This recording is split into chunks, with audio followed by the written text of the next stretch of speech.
Check, baby, check, check, check, check, check, check, check, check, check, check, check, check, check, check.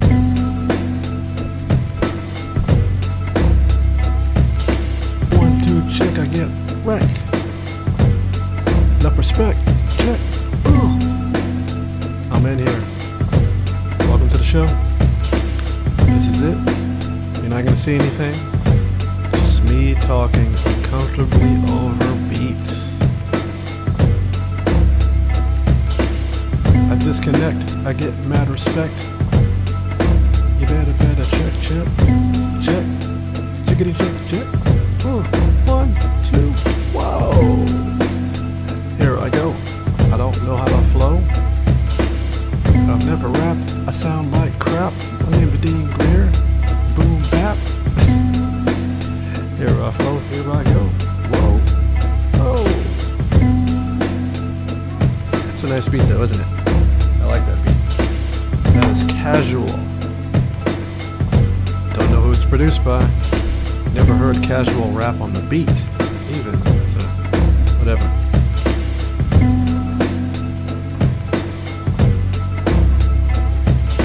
MLB the show. This is how I flow. My name is Dean Greer, and I just don't know. Casual.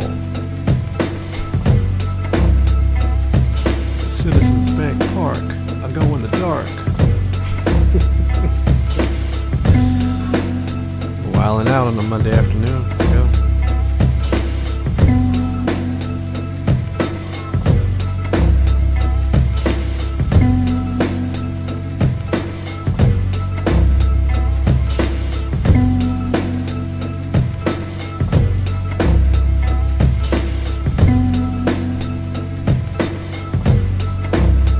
Wiggity, wiggity, wiggity,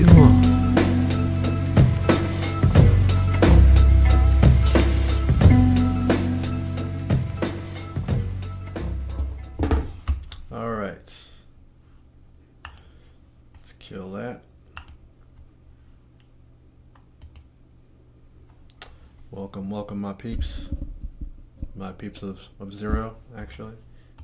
I know there's nobody out there, but here we are. Streaming. Maybe I should put something in the background. I don't know. Right now, is it just me?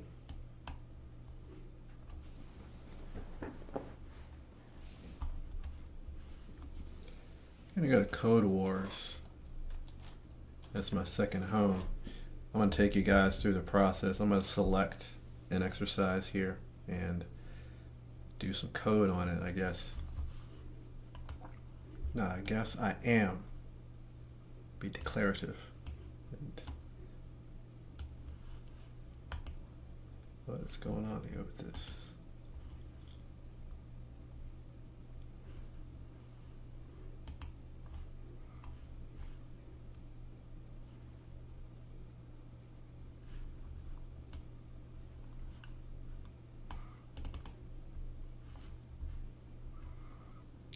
I'm new to streaming, which is why I'm using,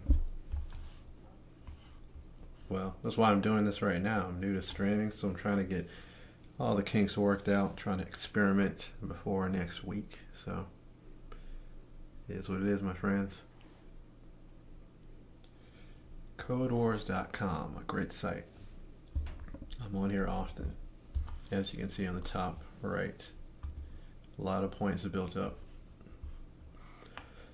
Also going to open online GDB. It's one of my environments that I use.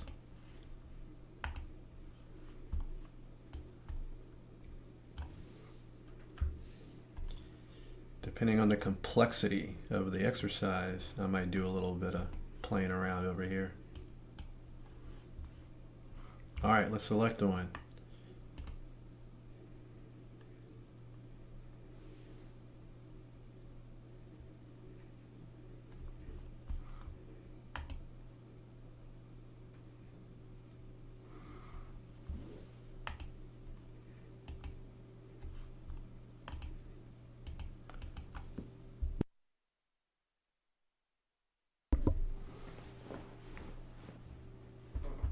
I'll do a 7.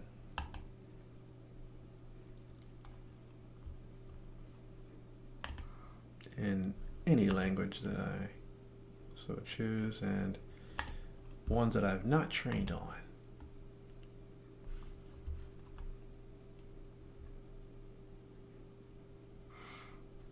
Maybe I'll do two. I think I'm going to stay on here for an hour or so.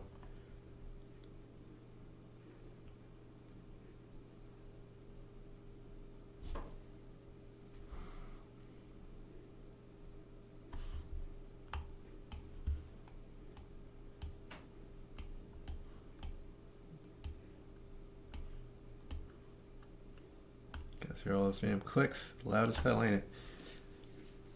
It's like clicking through a megaphone, man. Clickety click click click. Let's go.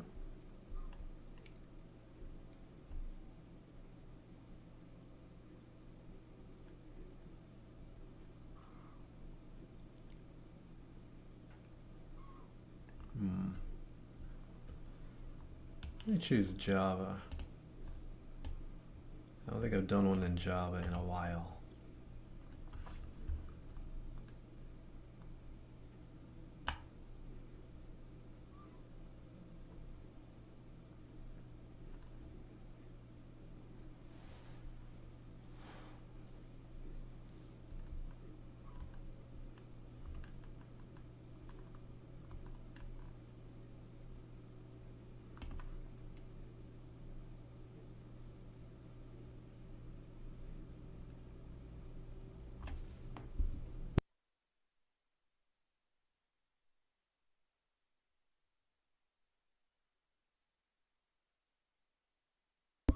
See, a lot of these I've done already. You see the check marks?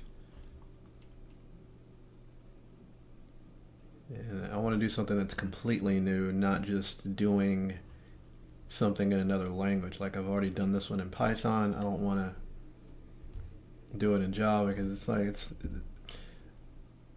the difficulty in Code Wars is figuring out the algorithm. Once you've got the algorithm, it doesn't matter what language you take it to. This is not that hard. So like figuring out the actual routine to solve the problem is the key here.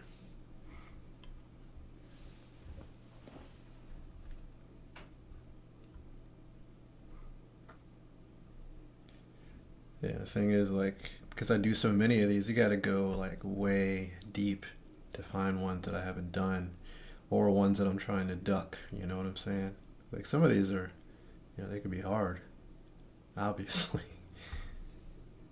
I'm gonna stick to sevens because palatable. But when I say palatable, I mean like the ability to do them like in a reasonable amount of time. I don't want to be sitting here for 3 hours kind of hammering away at one. When I may solve it eventually, but like, dude, you know. I like sevens because they're kind of bite size, able to just hop in there, do your thing, hop out, and get a reasonable amount of challenge.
think I might try this one. Took some time to do some selection here.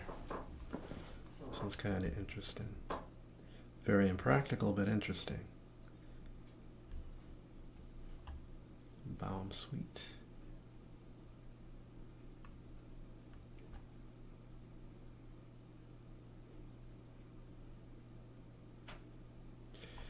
I don't recall how to do binary representations in Java. Like, how do you do that? So I'm going to go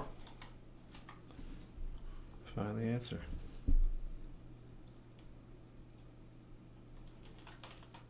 I'm sure I can of course convert an integer to binary using like code, but I need to get it in string form as well, so maybe I just use some converter to string.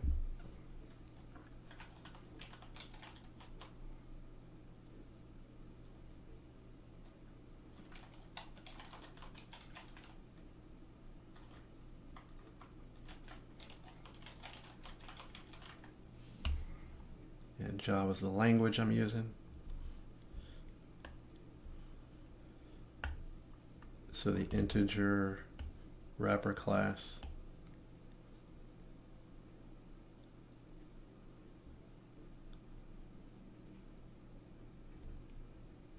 Okay.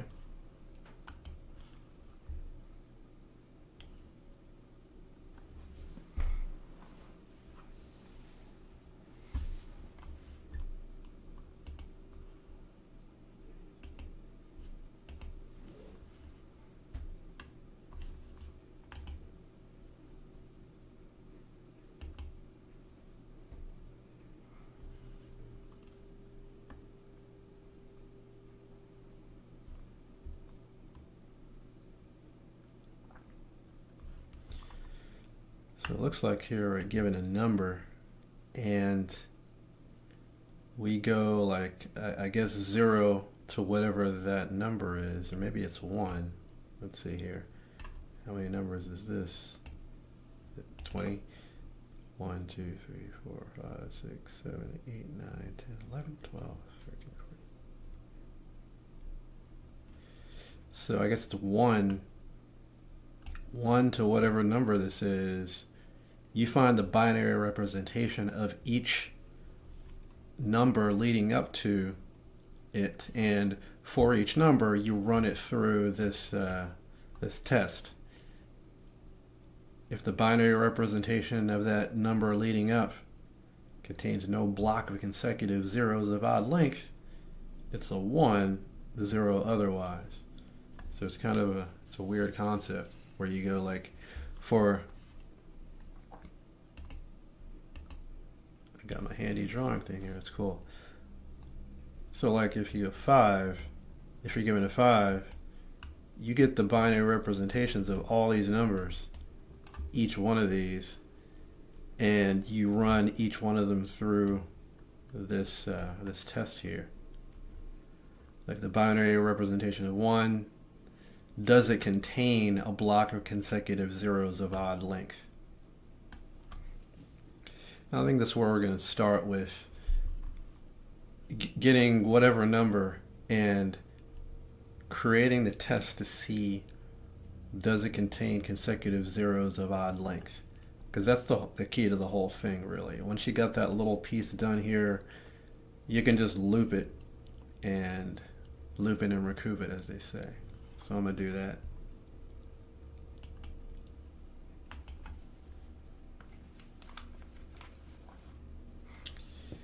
And nobody's watching, so there's no one to interact with, so I'll just start doing my coding sort of silently here.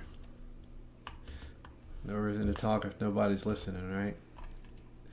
Maybe somebody will watch the saved or whatever. Yeah, let me do this in Java.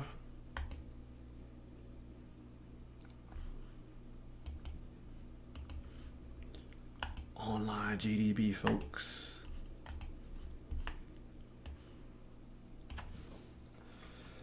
I'm just going to do some simple getting binary representation.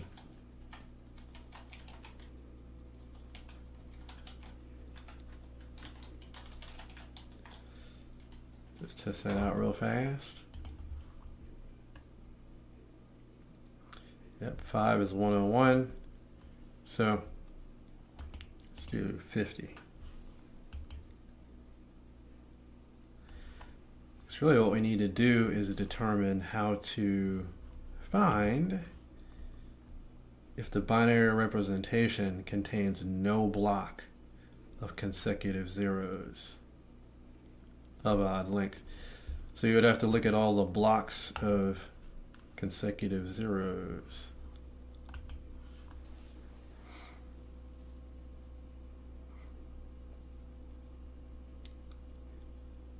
So then I guess I could split it by ones and then get blocks of consecutive zeros using, yeah.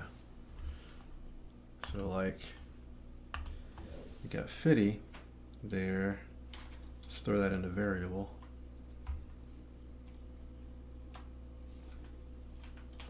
Oops.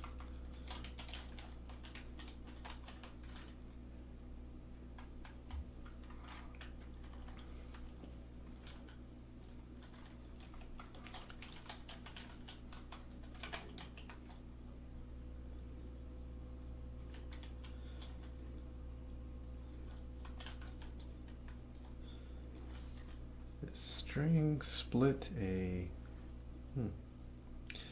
forget if split in Java is a static method or not. Guess I'll find out. I think it, so you would split it by,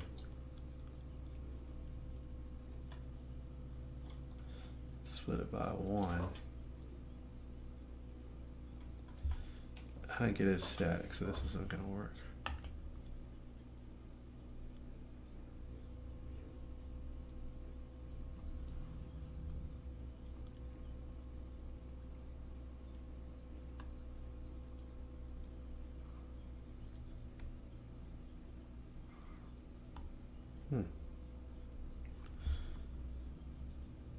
Yeah, I gotta look up documentation.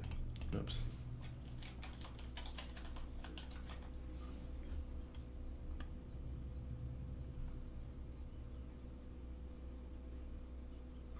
And yeah, I forgot it's an array, of course. So it's gonna split it into an array. Duh. Guess this is why you do Code Wars.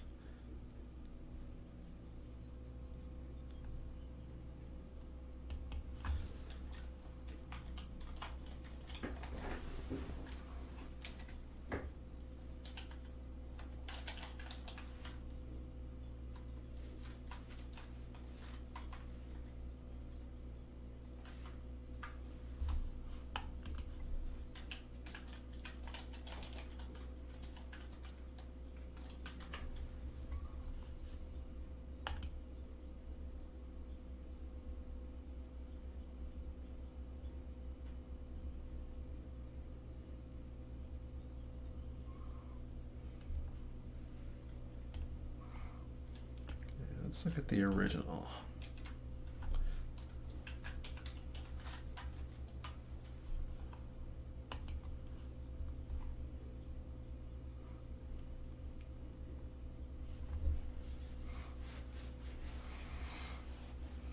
I think this will work for what I'm looking for.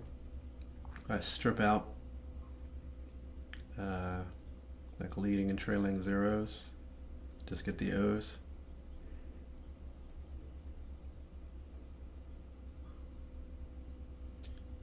This Java has trim. Let's do this.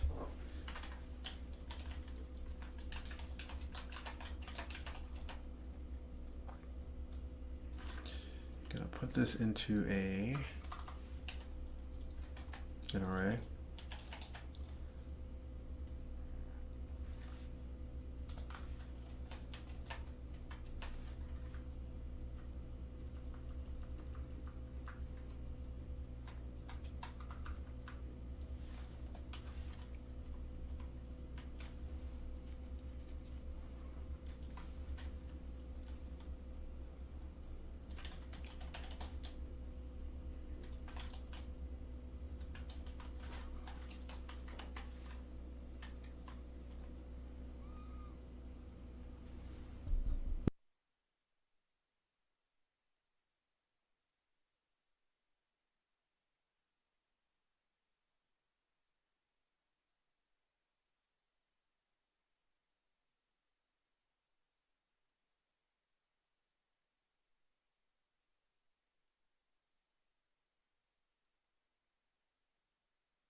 Yeah, I think this'll work for what I want to use it for.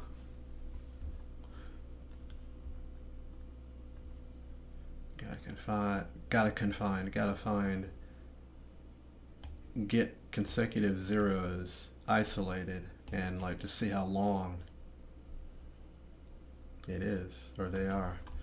Like simply get the length of each one using that string method.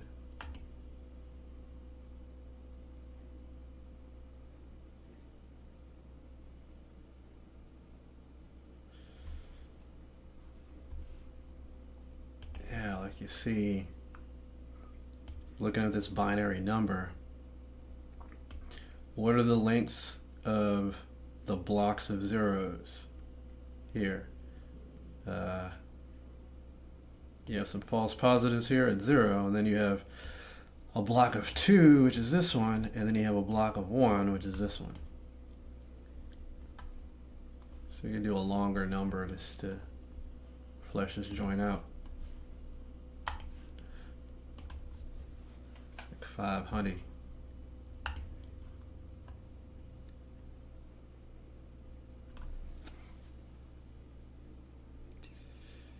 There's no blocks of zeros. I'll just randomly choose binary numbers to see if I can get blocks of zeros in them.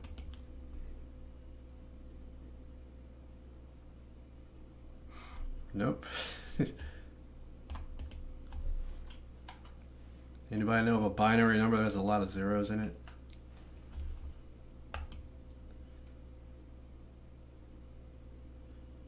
I don't deal with binary very much.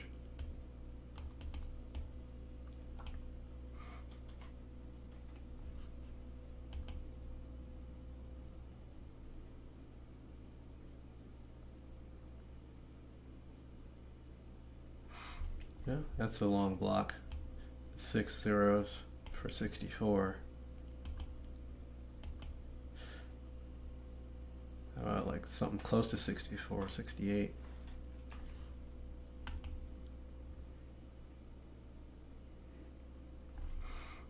Yeah, you got a block of 3 and a block of 2. Good stuff.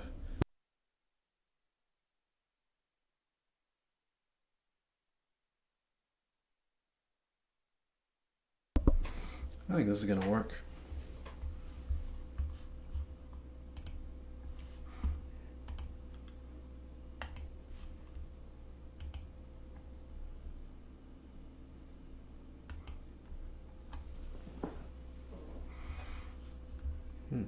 Implements iterator. What the hell? What the hell they got going on here?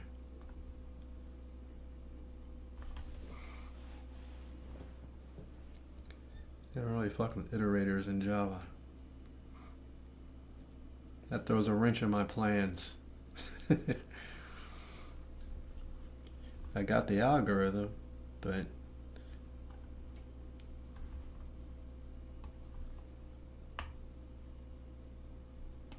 what languages I got this thing in?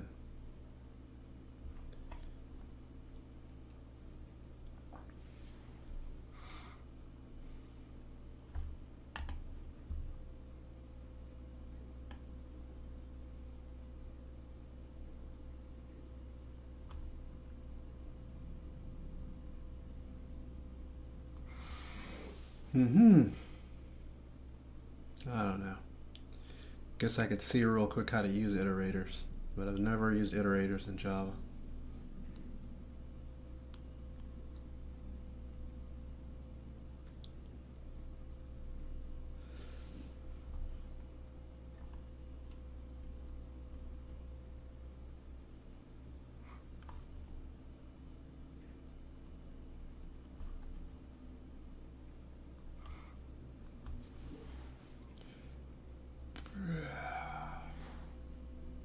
I guess this ain't really learning time completely, so I guess I'll just do this in Python, even though it's like super easy. Probably in Python. Yeah, that's a shame. I'll do it in Java another time.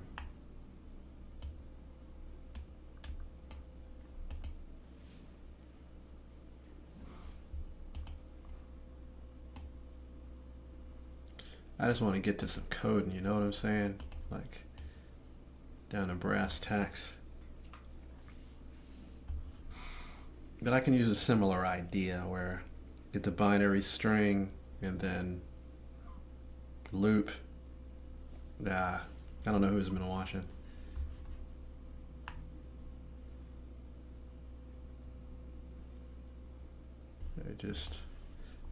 I'll hop over to Python here. That ain't Python. Just wanted to check real quick what's the Python conversion to binary. I think it's like just bin.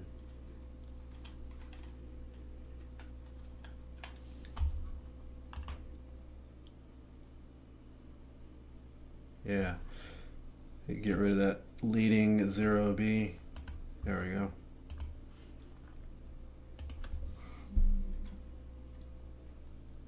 Split it by ones.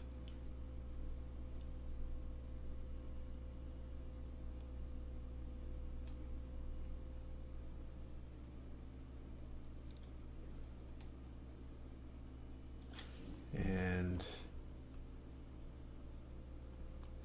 I'm just returning a list of numbers, I guess.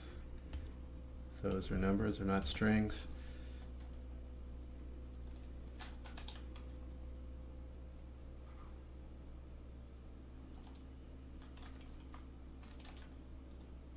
How about this Baum list?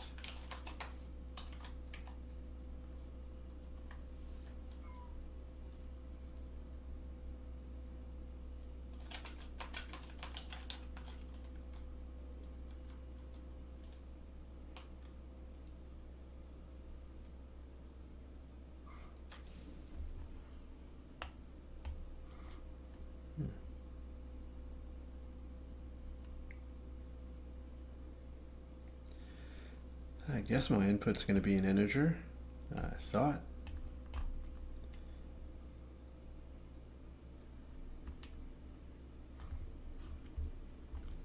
This thing's all weird where it's like, dude set it up all weird where it's not just regular. I'll just return a list and see what we're getting here.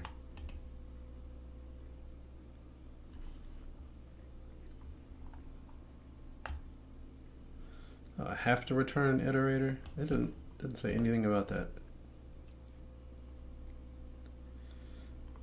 Yeah, this is lame. Yeah.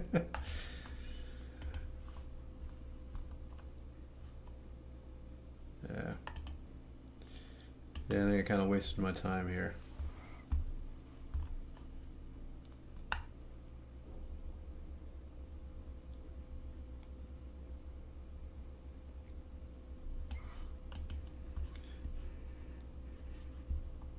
I got some weird shit going on, man. Oh well.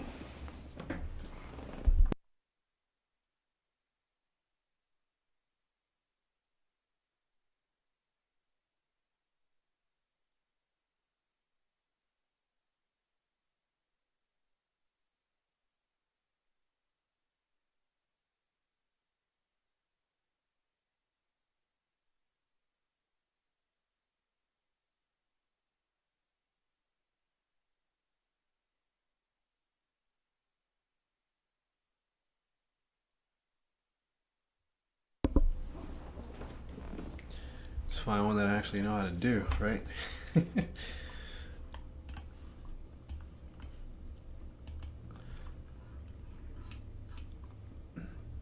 Thought that one was pretty good, but they had that iterator thing that I haven't been exposed to, so can't do it.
want to actually do some coding, so I'm going to do one that I've already done. Just do it in a different language because I don't want to search for the next however much time.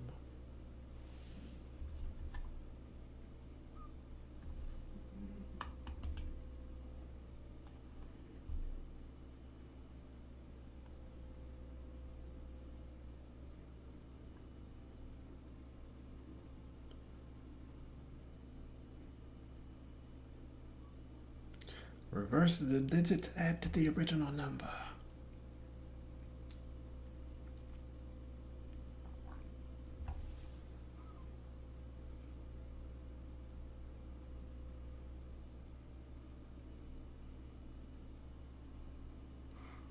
Thinking about how I'm going to reverse the digits in this one.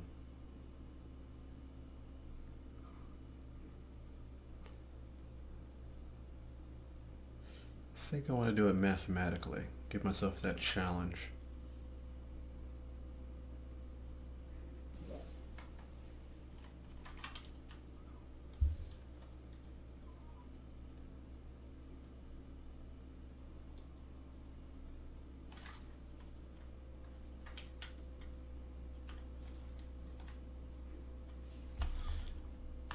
I'm going to do it over here.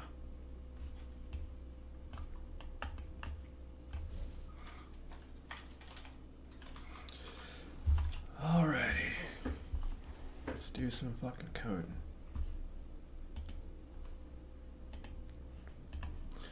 Finally.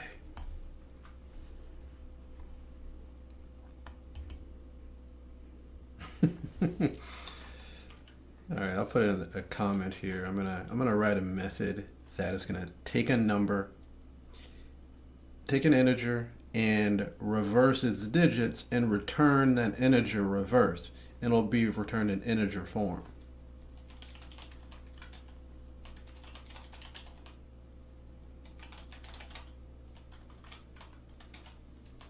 I could do it cheaply and like convert it to a string, reverse it, and then convert it back to an integer. That's cheap. I'm gonna do it not that way.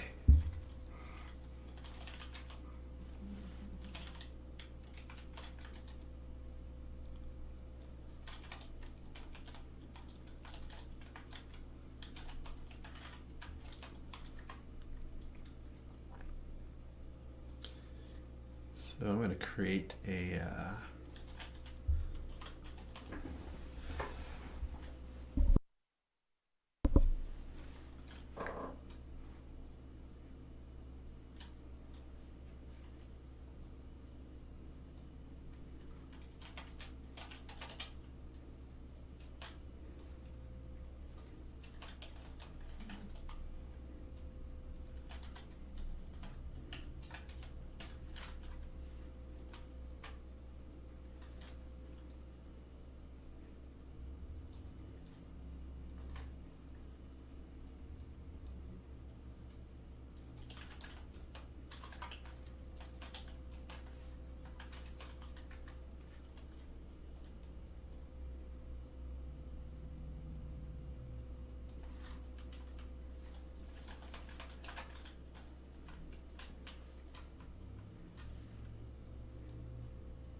yes, I'll show the question. I didn't know anybody was watching, so I haven't referred back to it. It is palindrome chain length. Code Wars.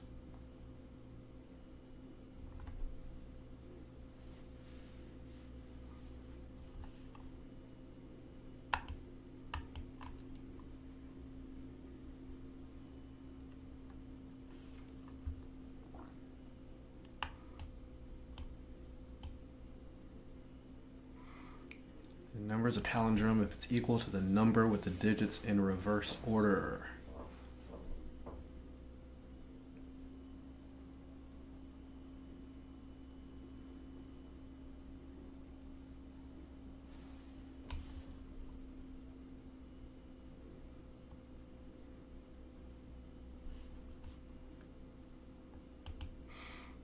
Cool, cool.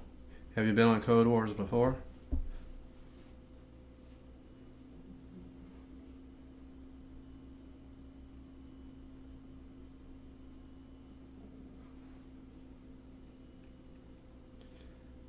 I'm doing it in Java. So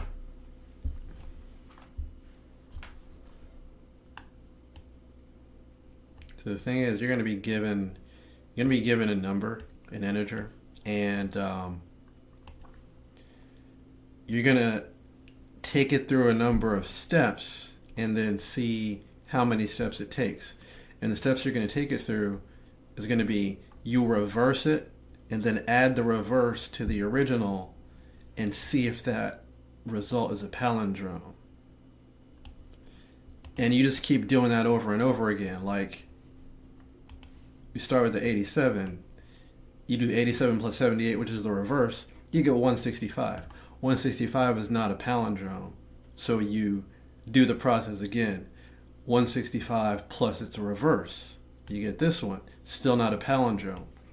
So you keep doing that process until you get a palindrome, which is the last one here, and you count the number of steps. This was 4 steps, so you return a 4.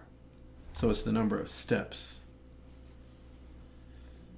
It's a cool problem. I've done it already, but I haven't done it in Java, so I'm going to do it in Java.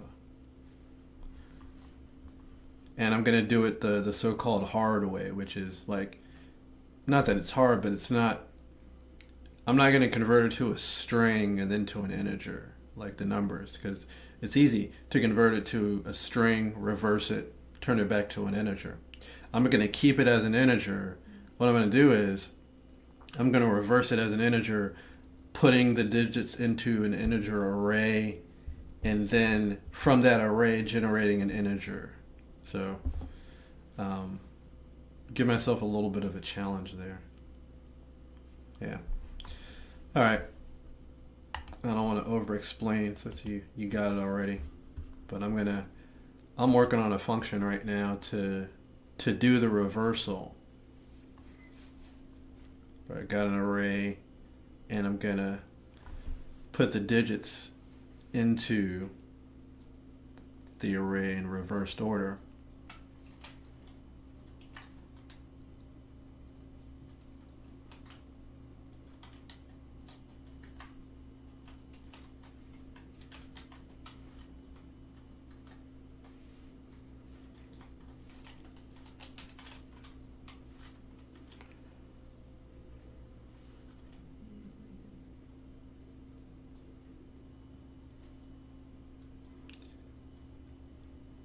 I'm going to do a little debugging here and just print out the what I get. I also need to increment I here.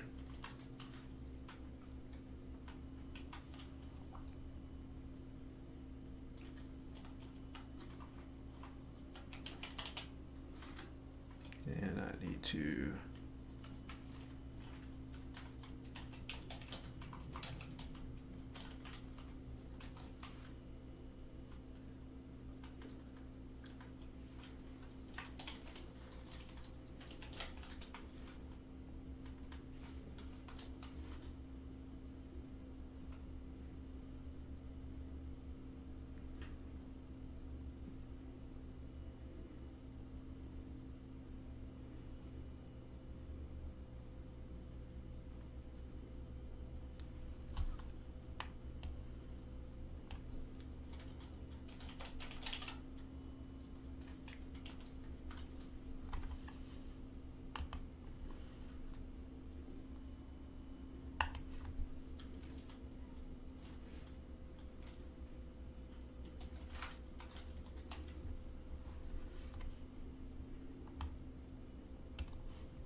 The hell am I thinking here? In length. That's not. I can't do that. The length of the integer. There is kind of a handy way to do that. The number of digits in an integer.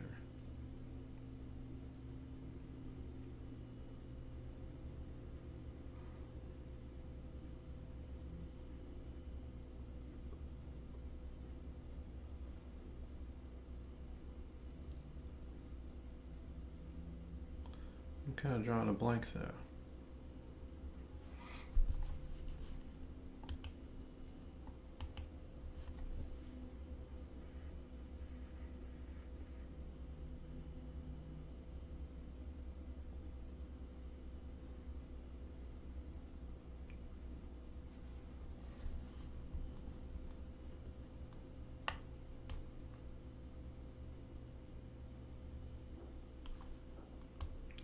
That obviously isn't correct.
And I'm kind of forgetting a routine to be able to get the number of digits in a number like in an efficient way.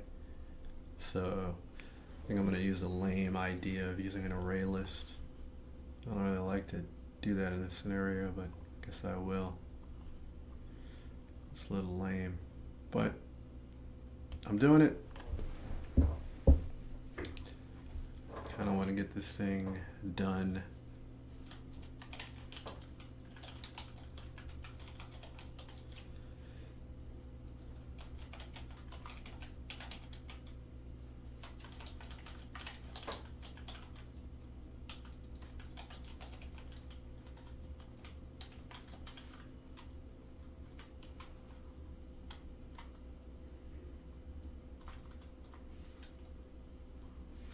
This will just be an add.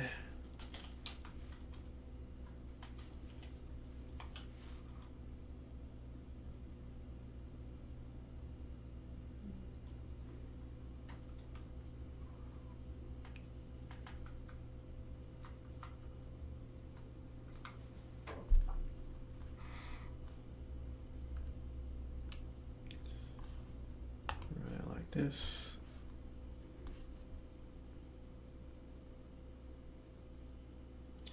Yeah, it does reverse it. So there's that.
Yeah, that's a pretty good function for reversing.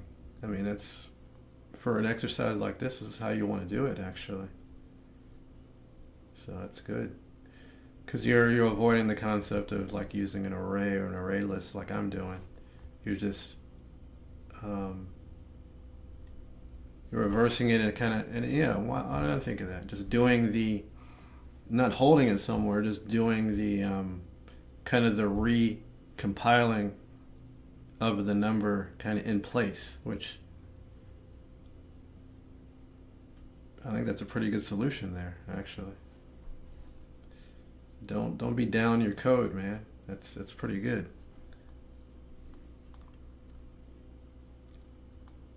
Yeah. So it's better.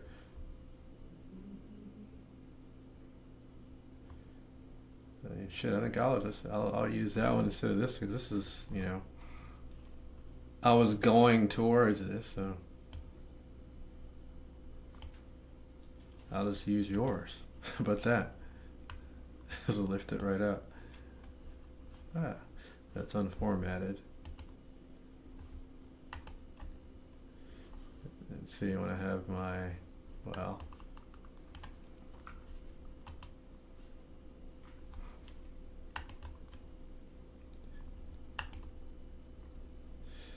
get rid of that. See, dude, we're actually coding together, man.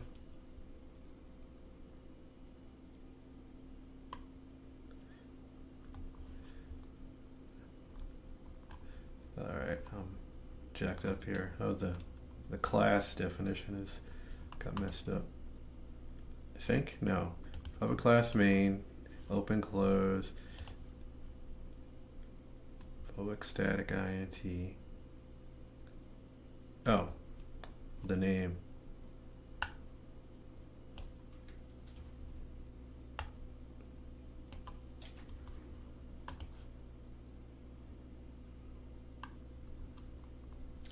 And yeah, I'm not printing it out, so.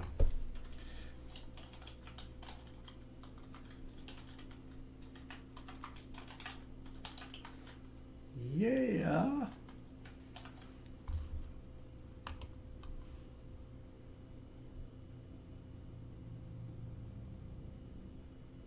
Yeah. Yeah, it totally works. So, and I think this is probably the hardest part of the kata, so to speak. You got this, then you plug this in there, and it like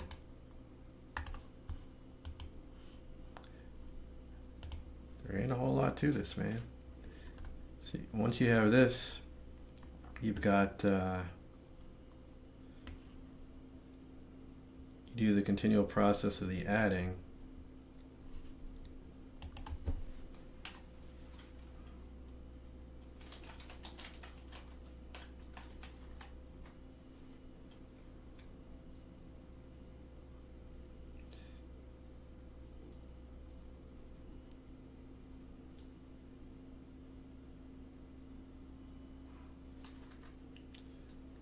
Condition could be like while this addition or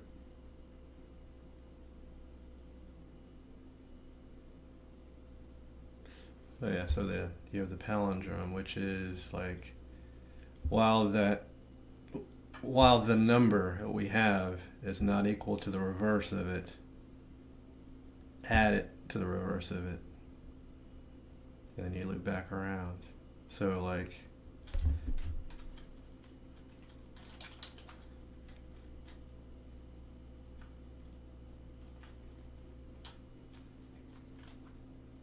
so N is the incoming.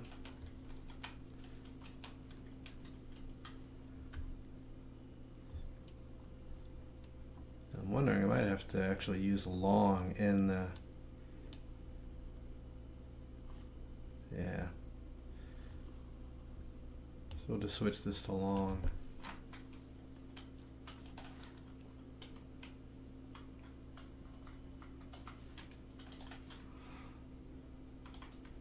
Just in case.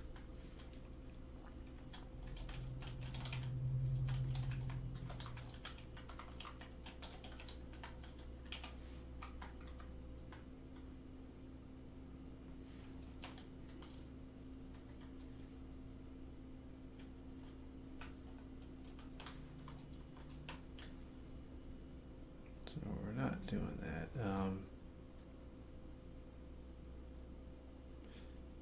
So N is going to equal it plus the other one. So yeah, actually it is that, right?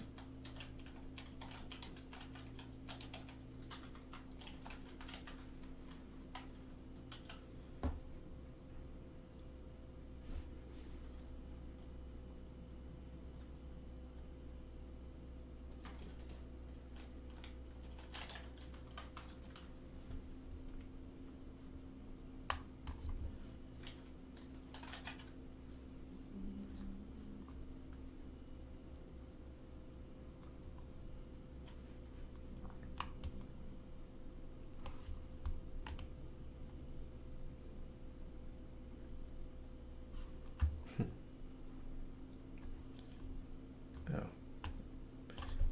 What am I doing here?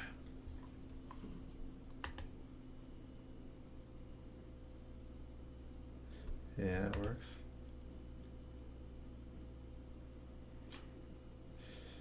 Yes, sir. Thank you for that assist, my man. That function you got, or that method you got there.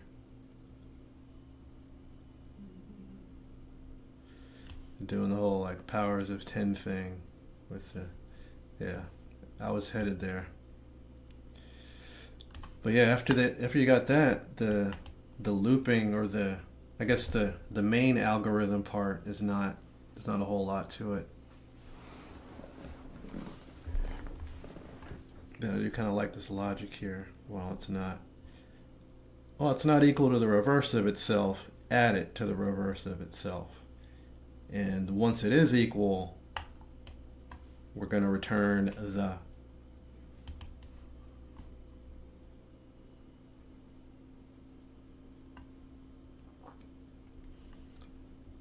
Oh, you can run your code in on a website called onlinegdb.com. That's where I'm doing my little testing here. It's I'll throw it in the chat. Oh, you got it.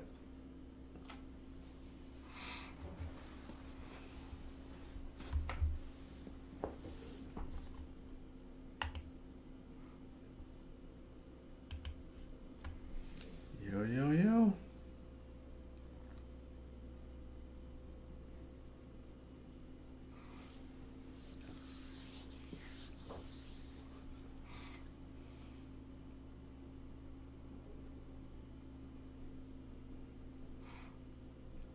Oh, on Code Wars.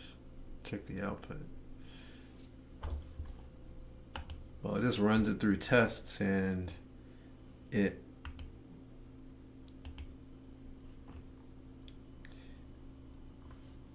you can kind of sort of get output in Code Wars, but not really, which is why I run it in another environment many times.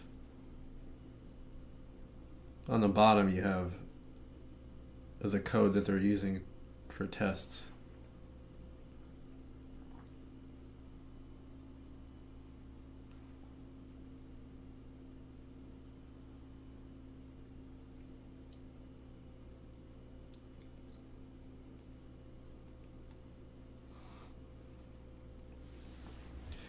Yeah, I can help you figure it out.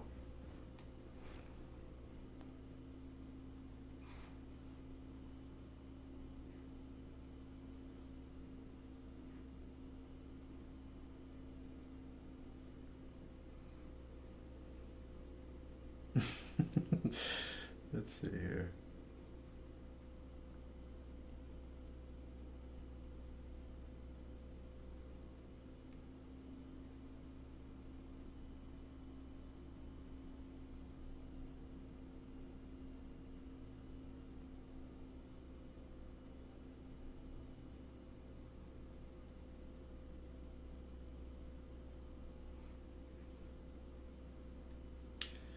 Yeah, you don't need an if and an else inside your loop. That's what it looks like is what you're doing.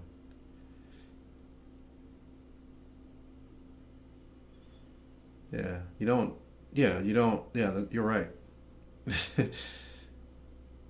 The while loop condition negates the need for the if, because if they're equal, it's going to exit anyway. So you don't need an if and an else in there.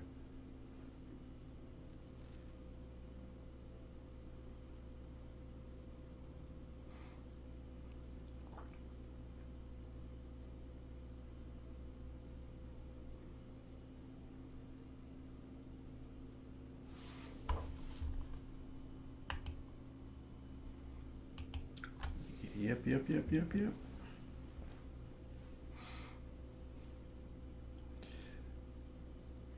Awesome, awesome. Also, want to let you know that I'm going to be starting a weekly coding show. Uh, Mondays at 7 p.m. Eastern U.S. time. So I'm actually, this is kind of a test run for that, but I'll be doing code or stuff. I'll be doing presentations, doing teaching.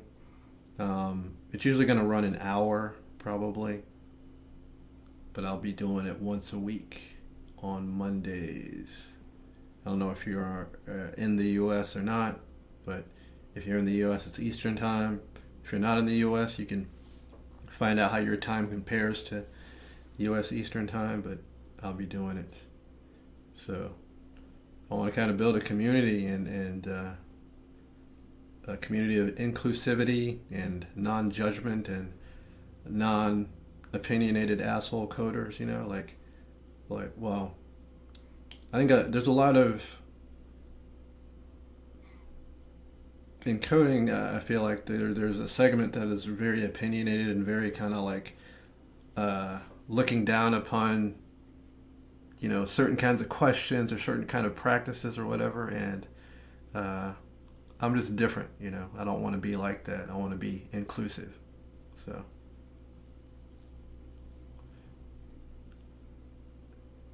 like whatever you have, bring it to the table. Whether you're good, whether you're not good, whether you have confidence, whether you don't. Like we all want to learn. Like you just showed me the code, and I was able to kind of do this one faster because of the help that you gave me. I was kind of going on a more inefficient route, so like that's cool.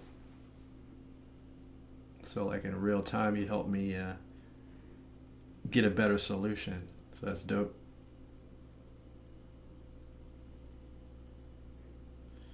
Yeah. So yeah, 5:30 for you. Well, that's good. I mean, I wake up at around 5 o'clock in the morning here, so like having an early routine is not a bad thing. You can pop in, roll out of bed, hit your phone or whatever, or turn on the TV and check this out. Yeah. But yeah, talking about the whole like the culture and coding sometimes, like I think there are some like really experienced programmers who like they look for things to criticize junior programmers about when they need to kind of leave them alone because learning coding is hard. Like don't be trying to nitpick on every little thing that this person is doing that's not, to the letter perfect. Like, let them do their thing, let them learn and kind of like learn in a relaxed way so they get it. And then maybe when they're at your level, you can be really critical. But like at the early stages, let people do what they do and let them not do best practice. Like, you don't need to be best practice when you're just learning. Like, you can do things that are insecure, not best practice, inefficient. That's all good, like, because you're learning. If you're doing it like on the job, like at a in a high profile situation, then it's a problem. But like if you're just doing code, you know, on Code Wars or at home just chilling out, like, do whatever you want. Like people like, it's ridiculous how like certain coders are like just really nitpicky about other people's code in terms of like stuff that doesn't even matter that much, you know?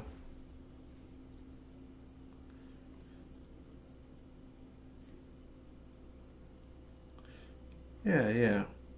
You have to see, yeah, you have to learn through experience. Sometimes, like, yeah, doing it the wrong way and understanding why it's wrong and eventually revising it to make it better, that's how you learn. You don't learn by kind of doing it to where it works, but it's not optimal, and then having some guy come in and, like, you know, be overly critical and kind of like just nasty about it. Like, that's not how you learn. But anyway, don't really need to get into all that stuff. Yeah, especially like online. If you post your code somewhere, and guys will look at it and just be ridiculously mean about it. Like, there's no place for that. You want to. I think as coders, we should be like wanting people to come in and share this thing with us and uh, enjoy it because it's fun and you can learn from anybody, no matter what their level is, whether they're way ahead of you or way behind you in terms of experience. Because everybody has a different perspective. So, yeah.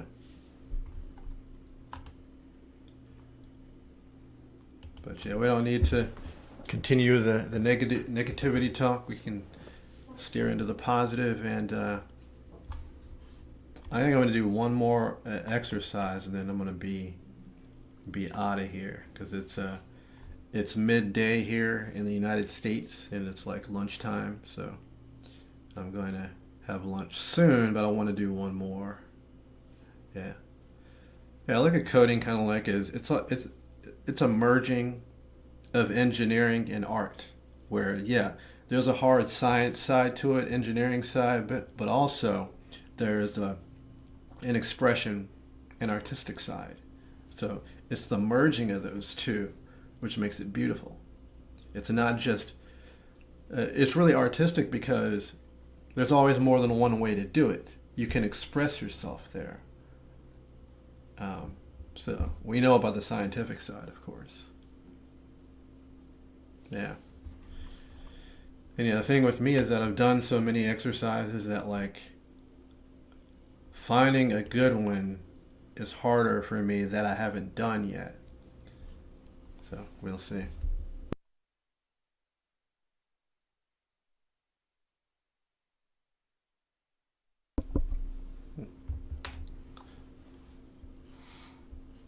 So yeah, what's your name, sir, and how did you find out about the channel? Let me know that. And if you're on Facebook, you can hit me up on Facebook, unless that's how you found out about me.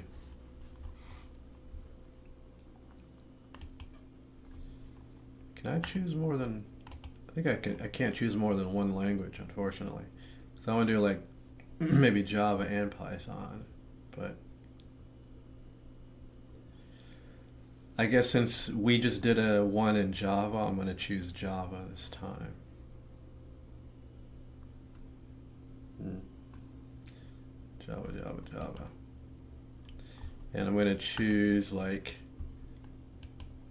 sixes and sevens.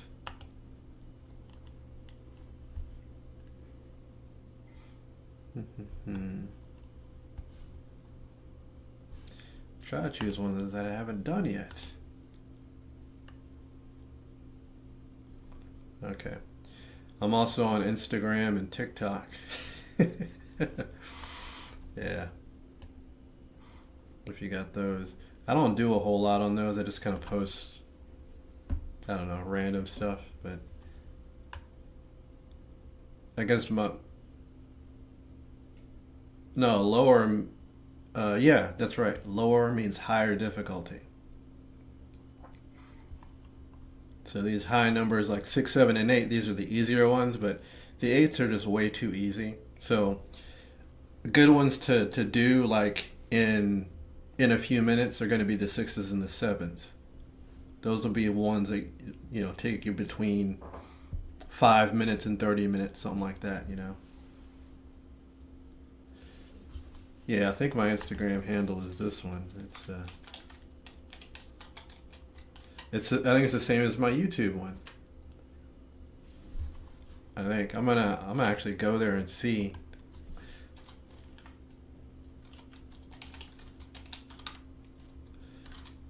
I think it's this, yeah, Dean W. Greer Jr.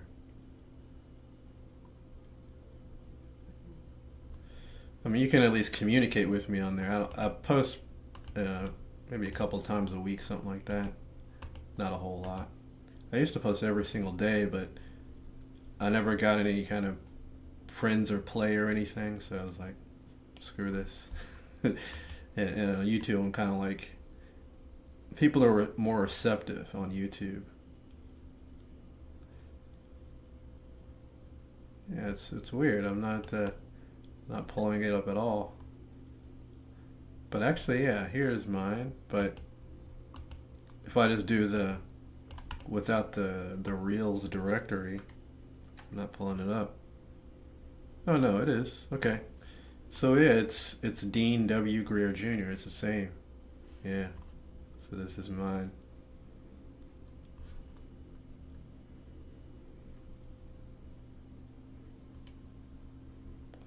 Is it Bruce Lee? Yeah. So if you ever want to chat, you can hit me up there. Actually, I mean, realistically, you can text me. Like, I put my phone number out there, so people can text me and stuff, and we can talk. I think my phone number is on my YouTube.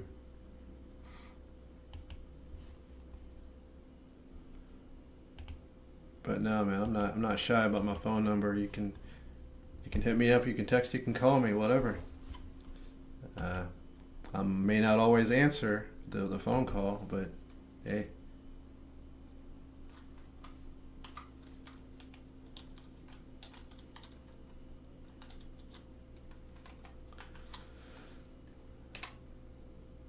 But yeah, anybody else out there, you're watching, you wanna chat sometime or a text, whatever, hit me up. I'm just looking for people to connect with on this stuff, whether it's you want to get better, you want to learn, you want to, like, I don't know, collaborate perhaps. Like, yeah, I'm game for all of it. And if anybody other than this gentleman here is watching, like, I'm an online coding teacher, so I teach this stuff over Zoom primarily to people really around the U.S. So that's what I do as a business. So I'm expanding into content production, which is kind of why I'm here.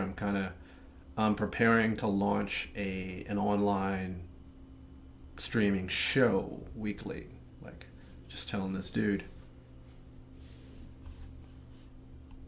And I guess I'm only talking to you, so what is your name, sir? I guess you can put it in the chat.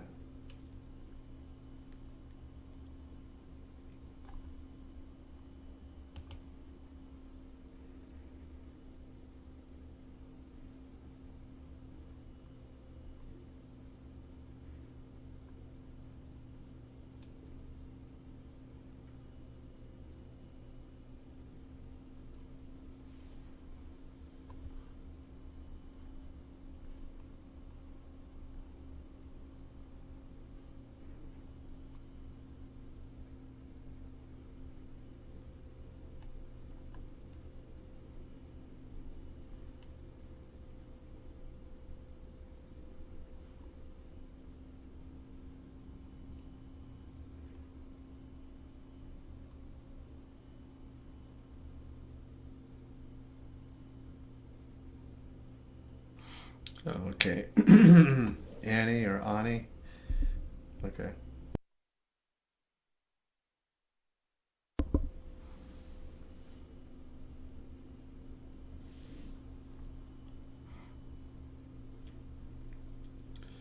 Let me check this one out.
I'm trying to figure out the cycle here, but I have an idea, but it's this one might be a little difficult to do quickly.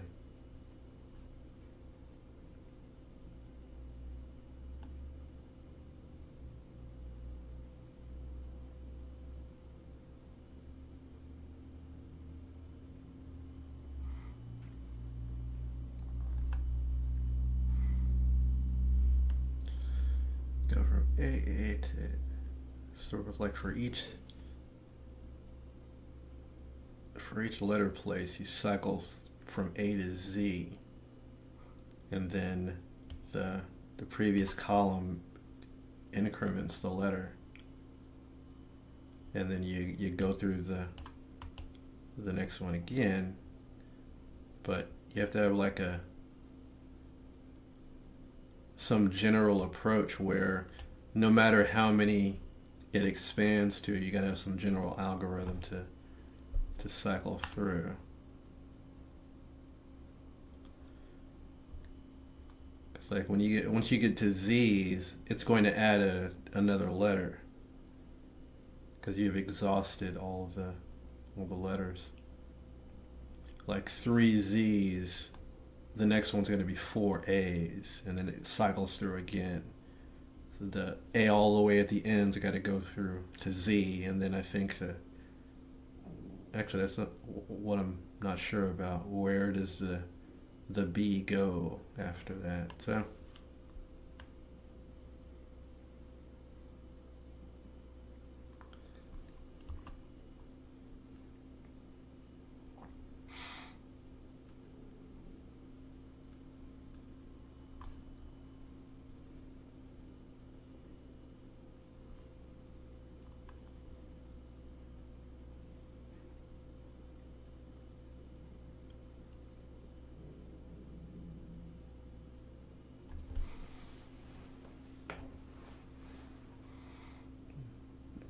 yeah, I don't think I'm going to do this one. I think I might I'll bookmark it.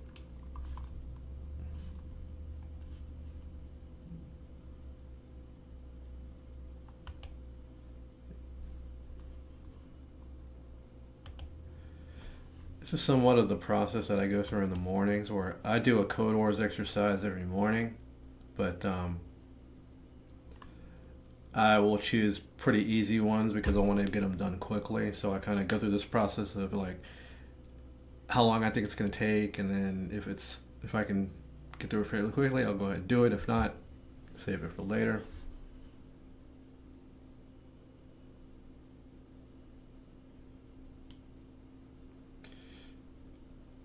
Okay, so you change the letter that's closest to the one that you just went through, I think. But I think it'll take too long to get an actual routine together.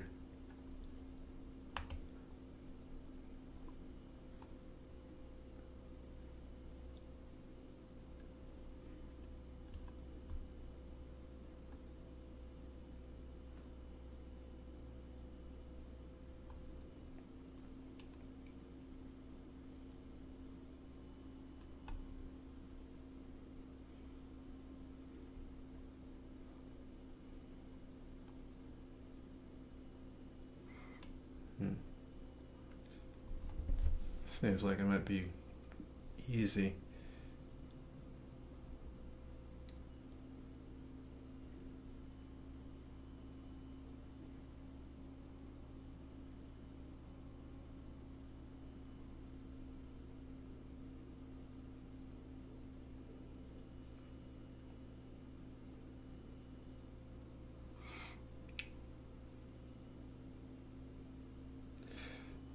Yeah, it's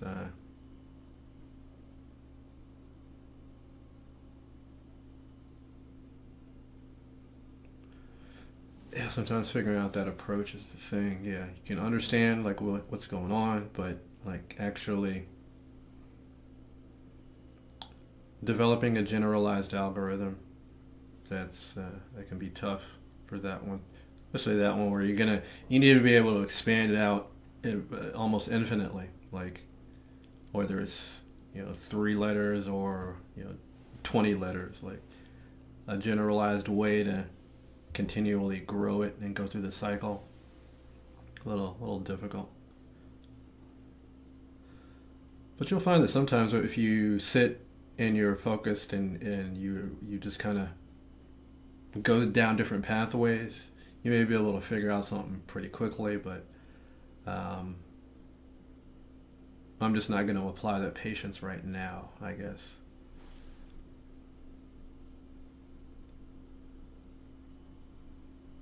Yeah.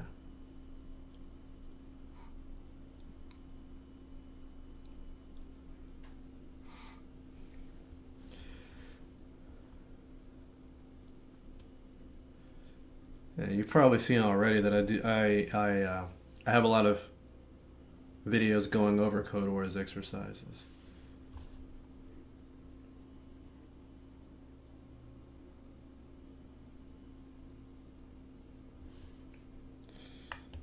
Yeah, so you're talking about the Excel problem? Yeah, I guess you can let me know if you got something.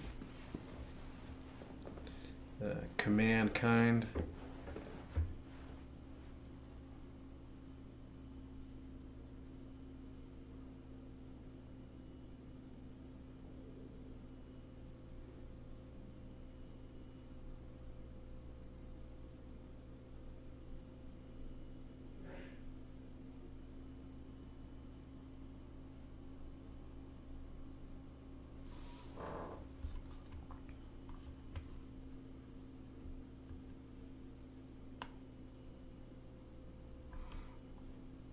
This one seems pretty easy. I think it's just counting the number of pings and the number of pongs.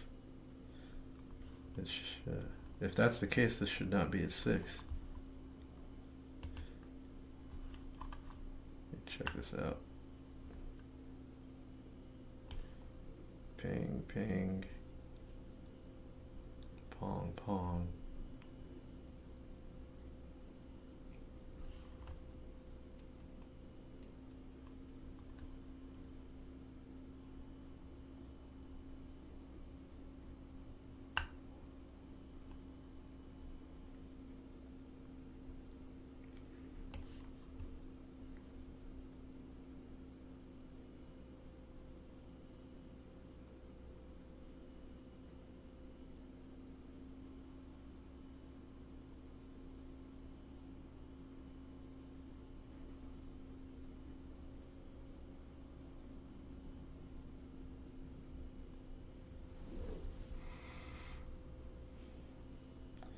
So this solution that you're putting up, command kind, this is for the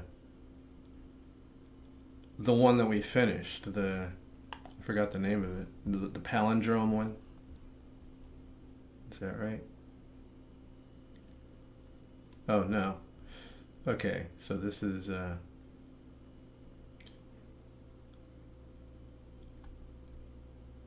ASCII, right? int value of the character A. Yeah, the Excel one.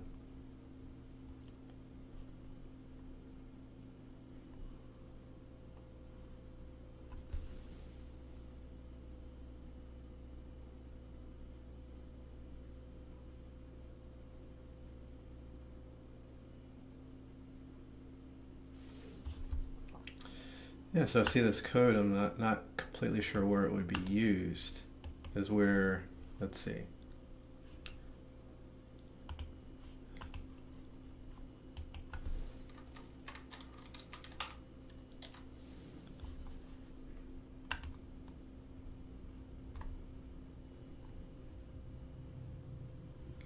We're given a number.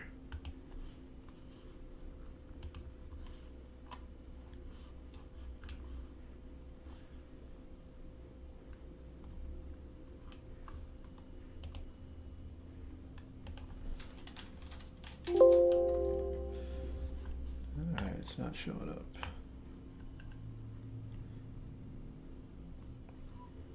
Yeah, it's actually fairly hard to find them, but I forgot that I bookmarked it too, so look at that.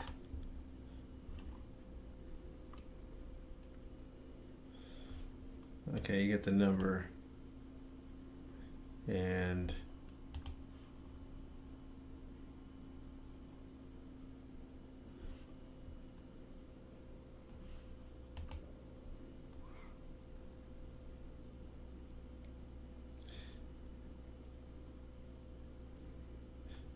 is output going to be some, it'll be an array list, or, because I don't think insert is a string method.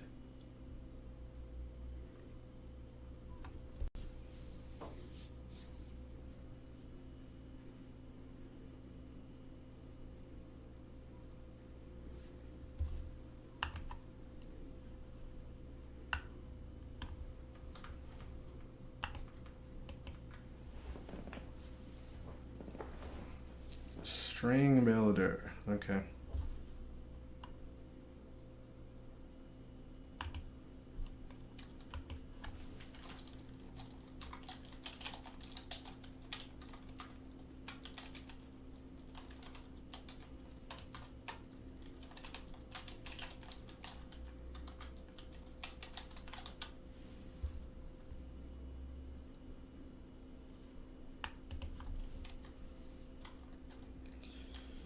So I'll just use the header from here.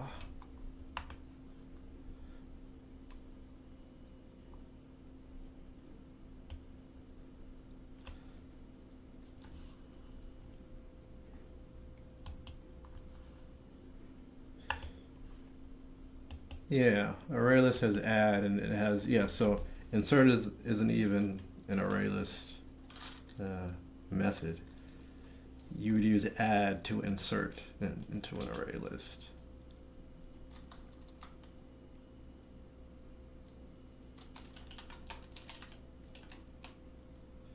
It would be string, I think, yeah.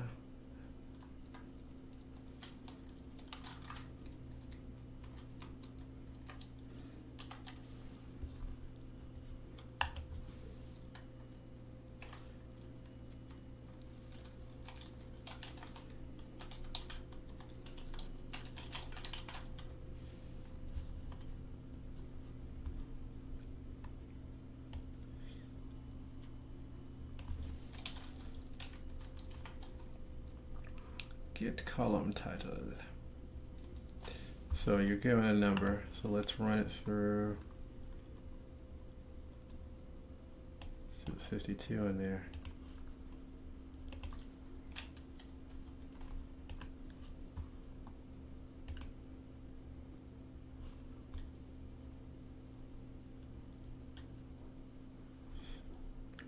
thinking?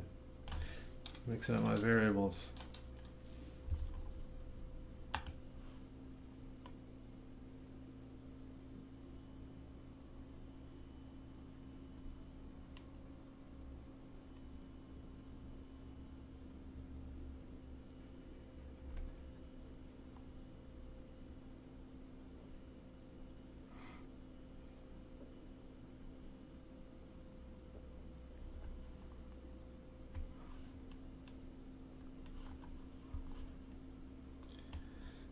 Let's go smaller, like 5.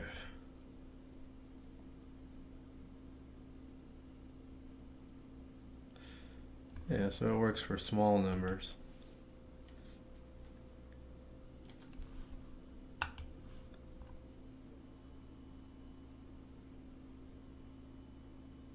Yeah.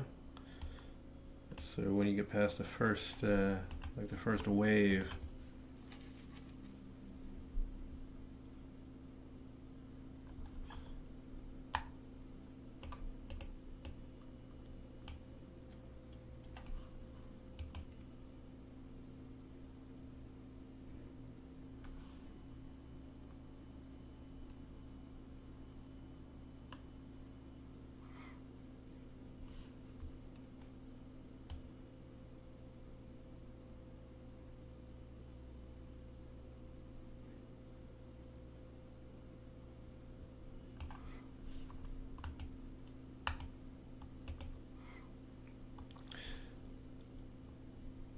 so is this getting the Unicode?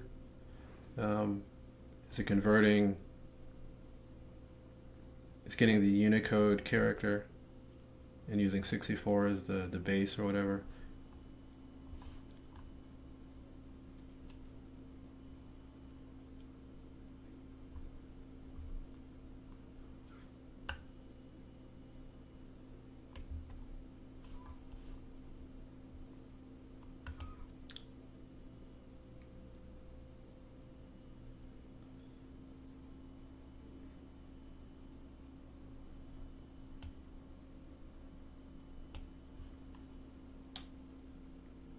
Like the ASCII A is 65, if that's what you're doing.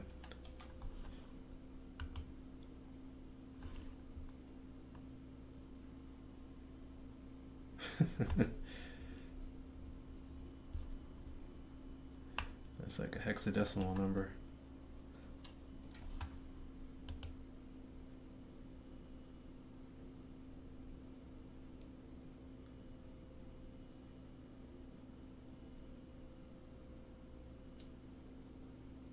BS. That's what the return was. Of course, I don't know if that's right for single digit numbers. But even if this needs some tweaking, it's a good start, you know, because it's almost there. So that's good.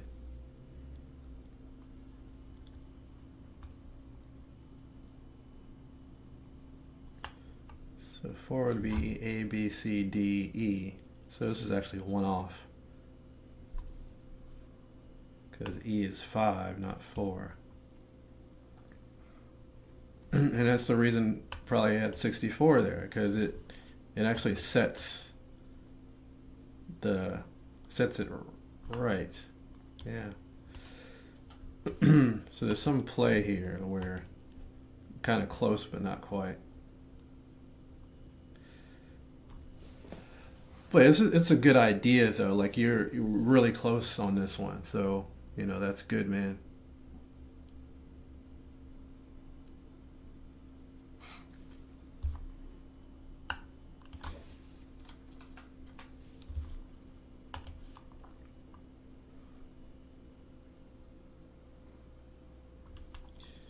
Yeah, it is AYK.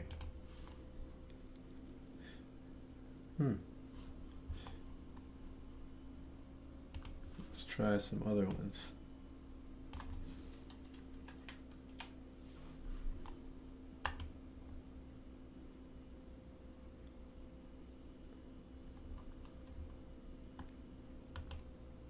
Oops.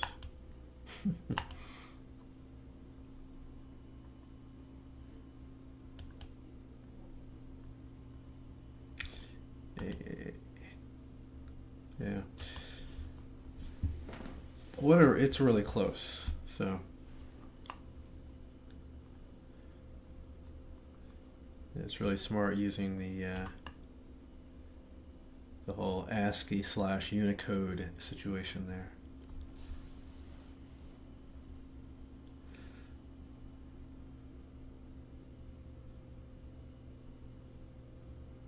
So yeah, fails when mod 26 equals 0, when there's no remainder.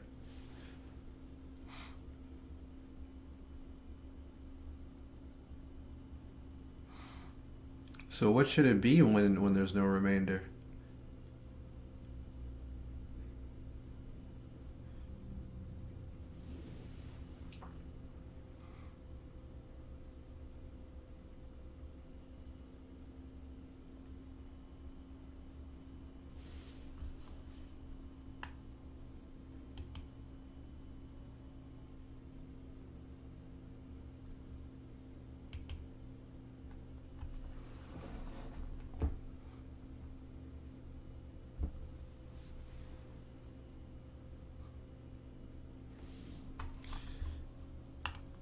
$51 is the number you add here.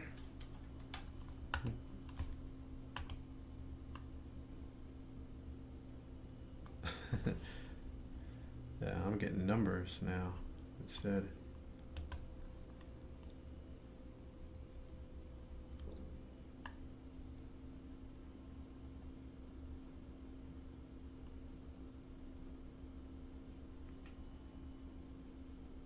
Oh, the test case.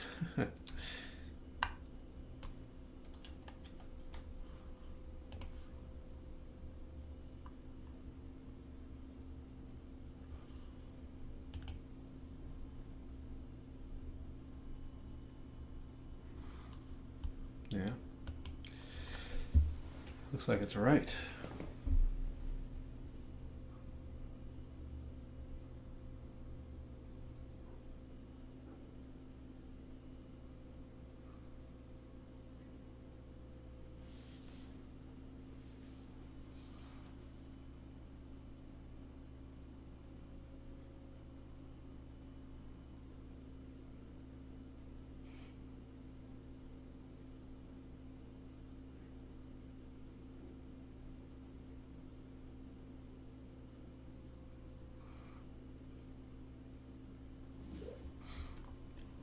Okay, so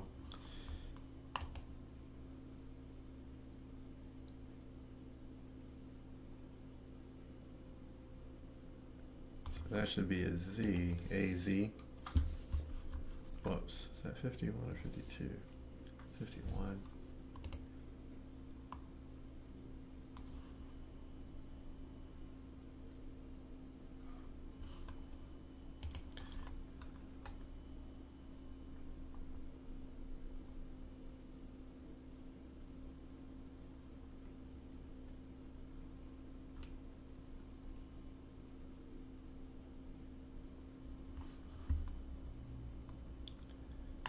ZZ is 702.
Yeah, so it's a good idea, but it's not complete.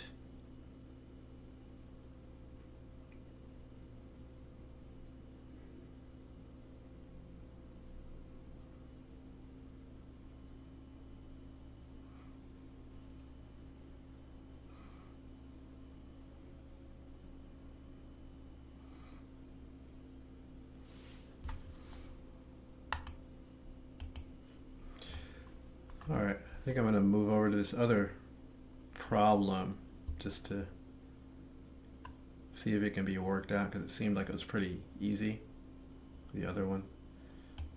But that right there is, it's definitely a good start.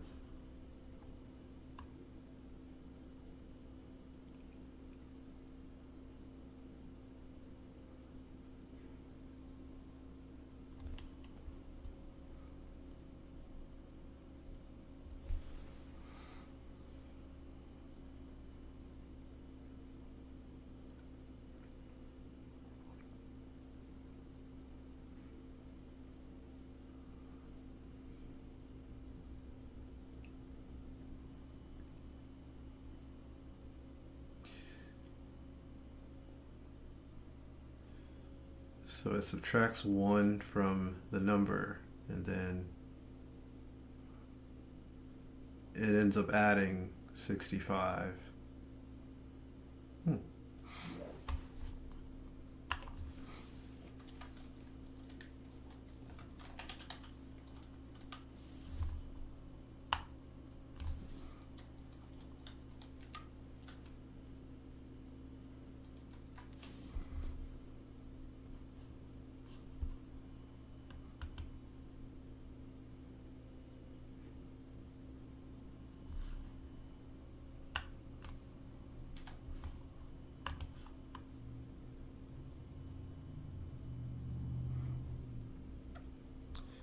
Definitely getting better results there.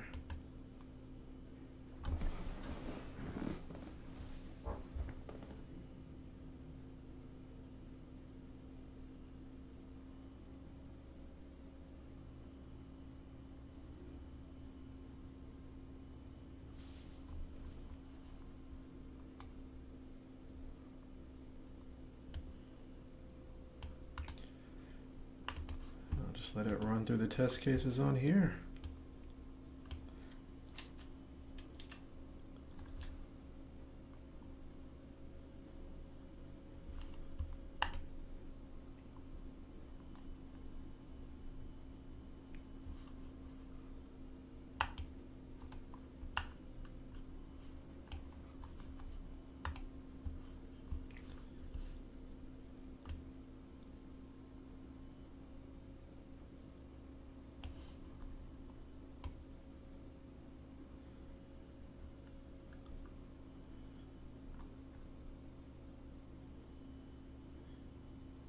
Yeah, it's probably for like a 0 input or something.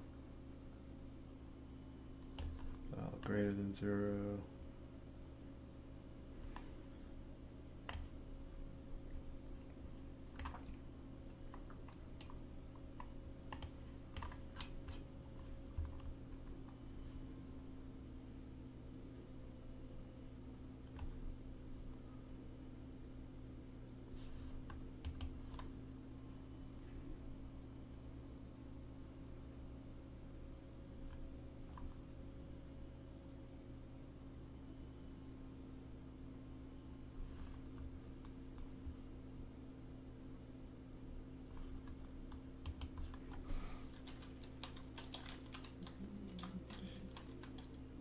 Index error.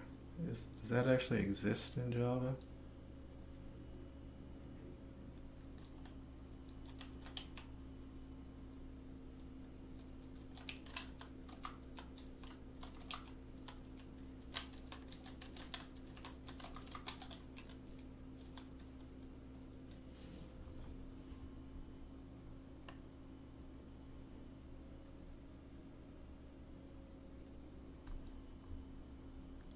I'm not going to get a non-integer argument. And that's wouldn't be there anyway. It's going to be in the method, obviously.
And here you wouldn't even.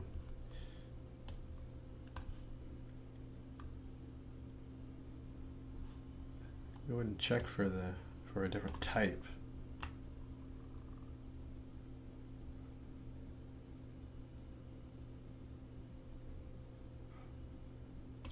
And this is a legal argument exception.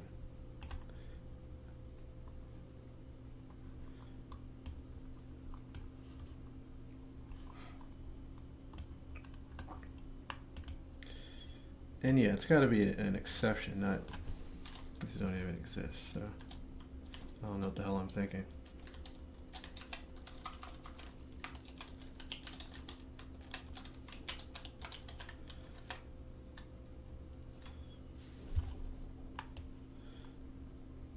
There is only one, and this is probably it. I don't think I need to put anything in there.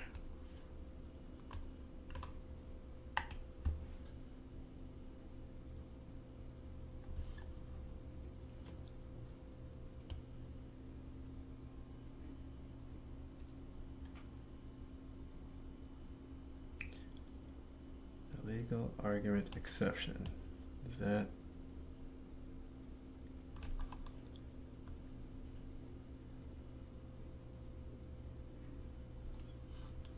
Is that how it is said exactly?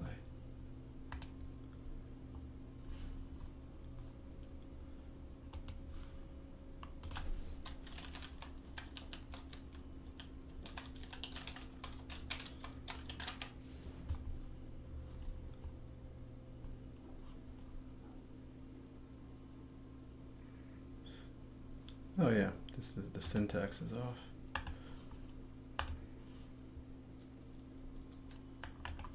Probably.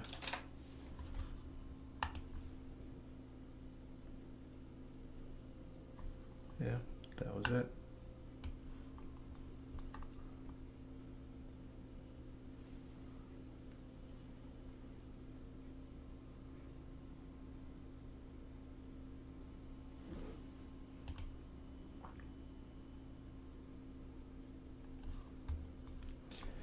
A legal argument exception.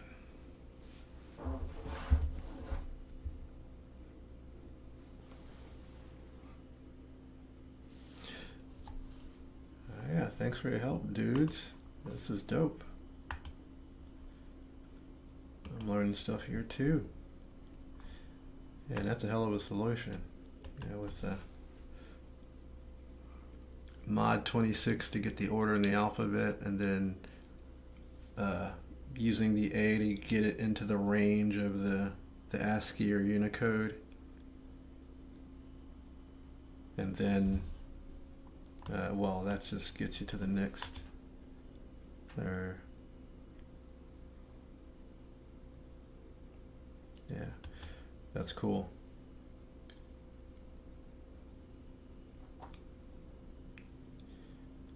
I'm going to step away for a minute and come back and do this other problem, because I feel like even though I said I was just going to do one more, I want to look at this ping pong problem, if I could still find it, and do that, because I think it's not going to be that long.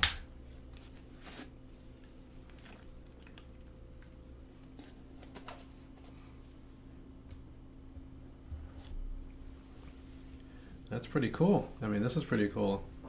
I didn't even expect to really communicate with anybody today, because I didn't know if anybody would join the stream. So I actually got a chance to code and like collaborate. It's dope. All right, I'll be back in a minute.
All right.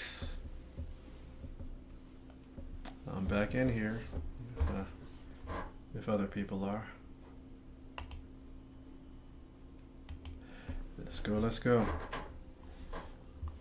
But yeah, thanks for that solution there, even though I'm submitting it as part of my solution. So, what if, do you guys use Code Wars? I assume. I'm gonna go, how am I gonna find this next one? This other one. I didn't bookmark the ping pong one.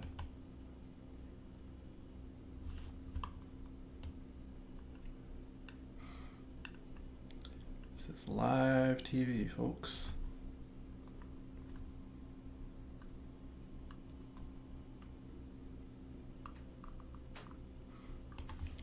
Yeah, I'll just search Google for it.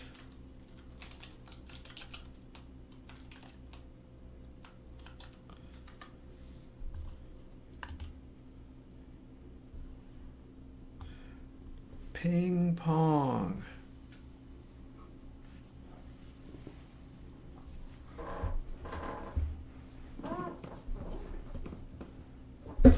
Whoa.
Yep, I think a lot of people use Leak Code more than Code Wars. I'm the opposite. I use Code Wars more.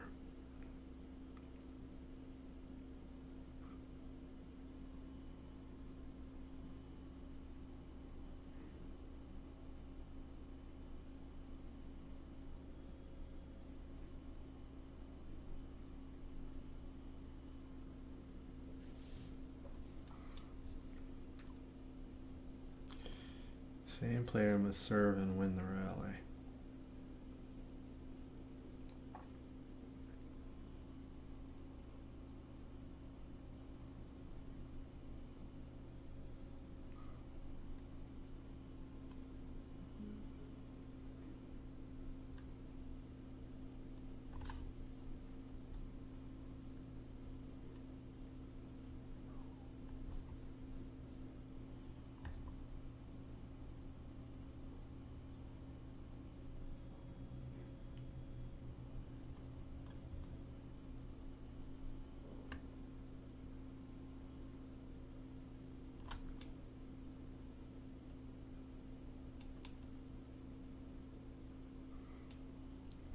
Alright, I gotta see the test cases on this one.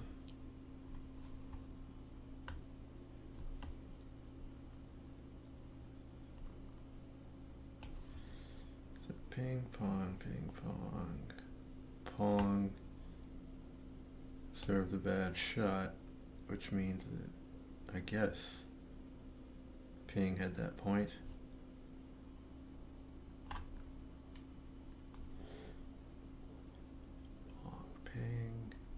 Ping, bad shot. So that's a point for pong.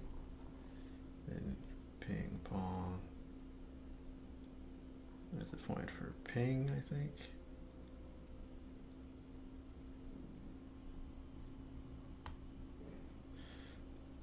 I think I'm getting it.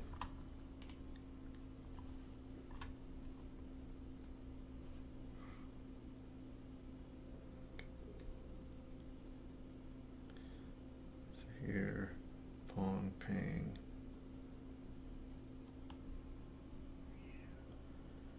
That looks like a tie.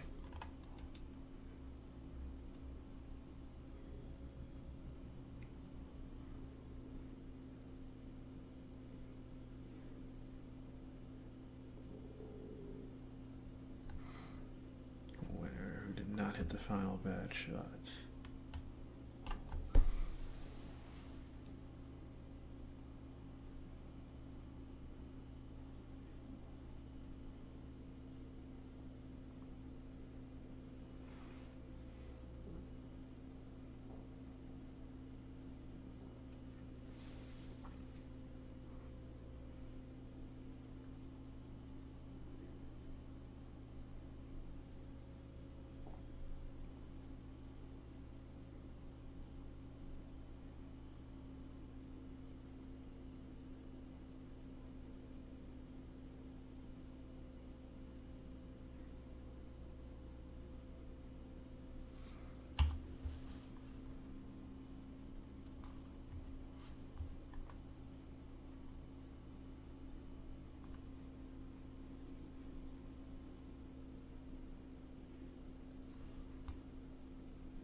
I wonder if they have any test cases where the same person hits the ball twice and you have to account for that.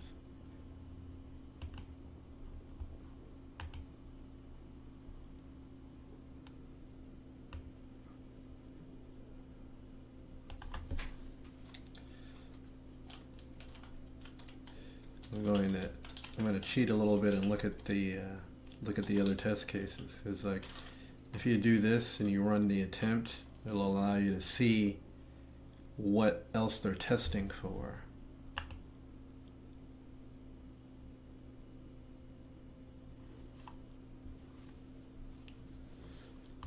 Usually.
So it seems to me with this one, you would look through and find the ones that are not pong or ping, and then look at the previous, and the point would belong to the opposite of who's there, and you score a point, and then if you get to on the last bad shot, well, there's some other considerations, but generally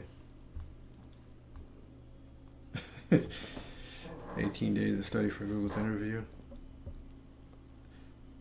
I actually don't know. That's hard, man. I mean, that's how many? Well, how many? How long have you been doing coding exercises overall? Is a good question to see if you're fairly prepared. And realistically, I don't know what they have in their interview, so I'm not a good judge, but I do know coding exercises generally, that idea. but like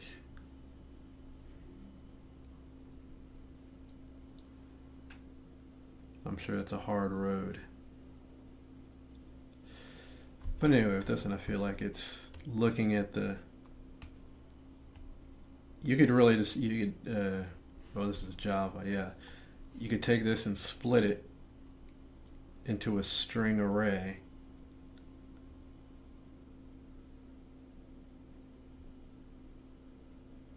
Okay, so you've been doing coding exercises for 4 or 5 months spread out over 5 years? Let me know if what I said was correct.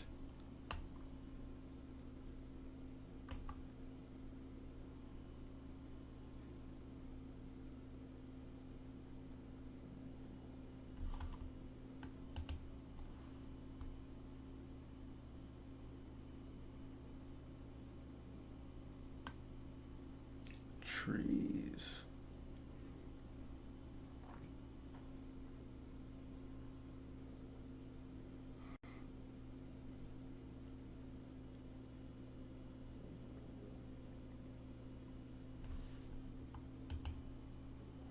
Yeah, I think you have that stuff in there, the data structure stuff, basically, and DSA as they call it.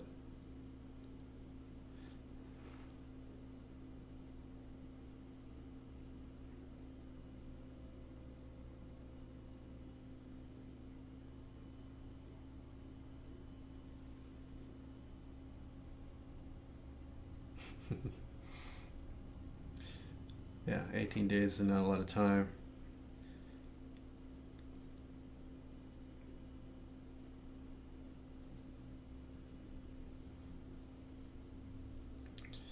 I really think it's something like that. You gotta go through it, and then kind of, if you don't do well,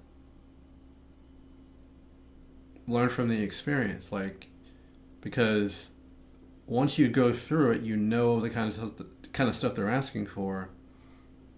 Every other place is going to be doing the same thing. So look at it as an information gathering kind of thing, where you get the information, you afterwards you'll know what kind of stuff they're looking for. You may know already, but like you'll know specifically, like, and like you will have gone through the process. So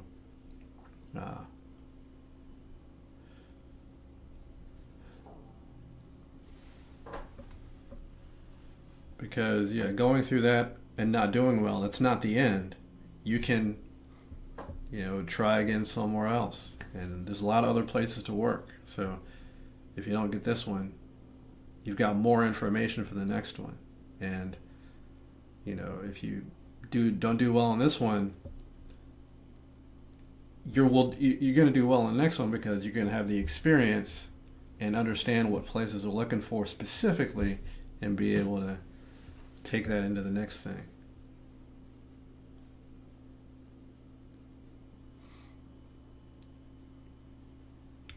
Yeah. But it's tough, like doing something first time. Like if this is your first big time interview, then like, if you're really good, you're going to get in. But a lot of times you kind of need to take it as experience. But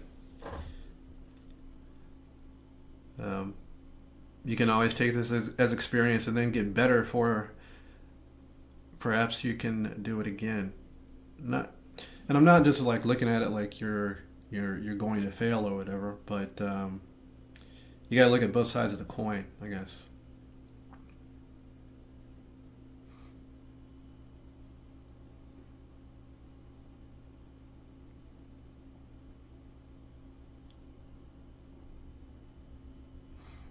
Outsourcing. What country are you in? Real Slim Ocha.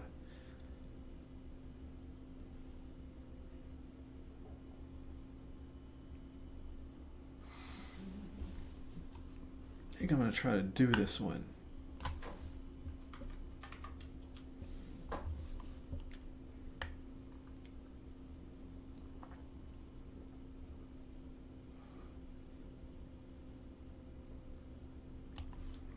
Same player must serve and win the rally.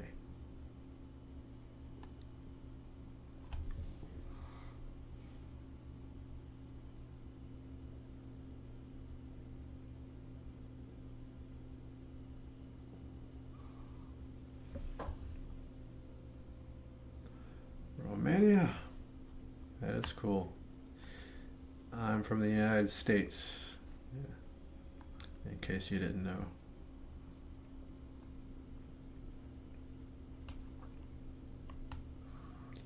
It's a good country with a bad president, yes.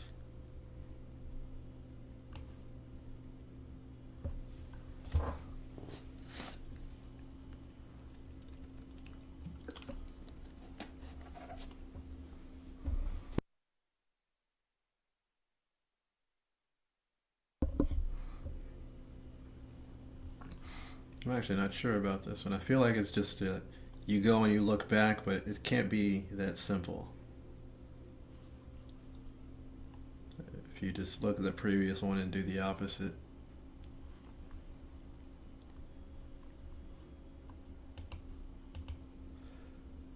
But yeah, America's a great country, you know. I've been living here my entire life, but it's great living here, but there's some issues up there.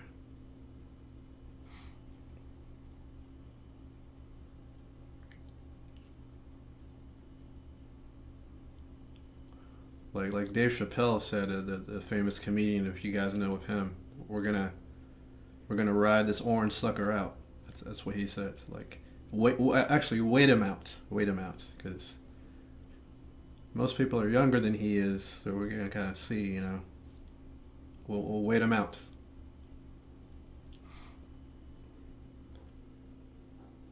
So what he really said was, we need to wait this orange motherfucker out.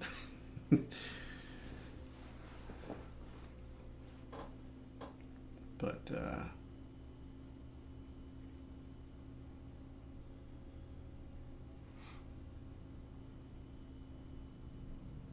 Google Seattle.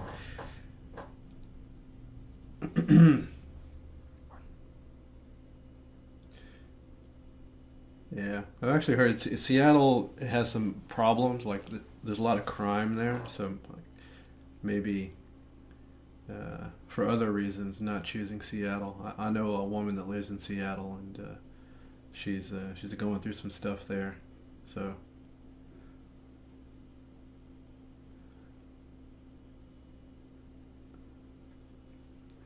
actually, Washington D.C. is a very good place to live. I'm from Washington D.C. That area. I don't live there right now, but it is a nice area to live in. Actually, despite what's going on in the leadership, but it's a nice area, pretty low crime. Like, got a lot of opportunity there. There's probably a Google office there as well. There's probably a Google office in every major city in the world because they're so big, right? New York, D.C., L.A. I'm sure there's one everywhere.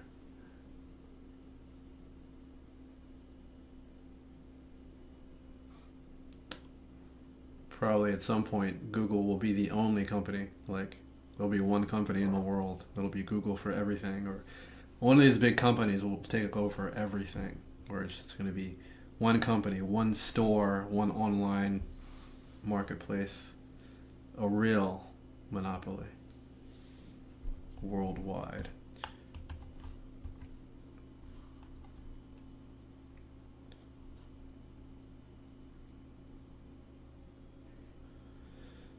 Yeah, there's demonstrations all the time, not riots.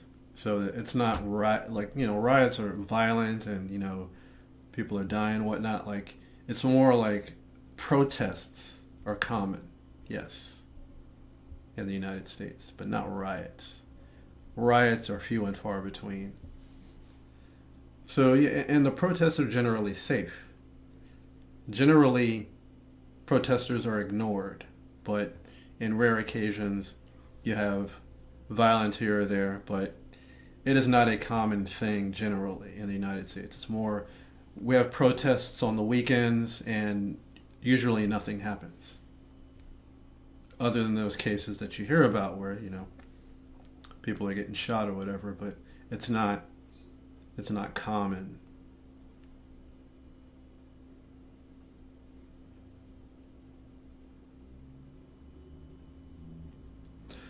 All right, I'm gonna try this one, and I actually do need to get out of here soon and move on to some other pursuits. But it has been great talking to y'all, and I'm glad that you guys are hopping on the channel. I want to see, like, for those of you that are still out there, how did you find out about this stream? Did it just come up on your YouTube feed or whatever, or do you subscribe already, or because I want to know to kind of see for future. Oh yeah, the ice.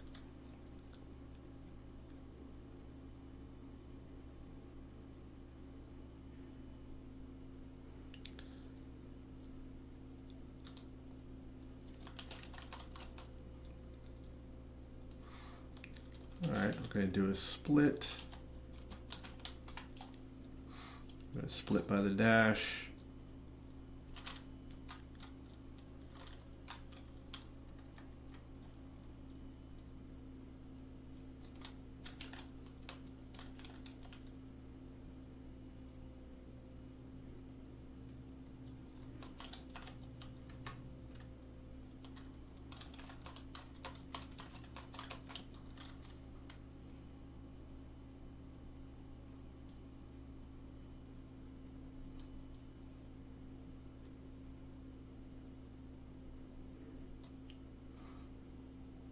Okay, cool.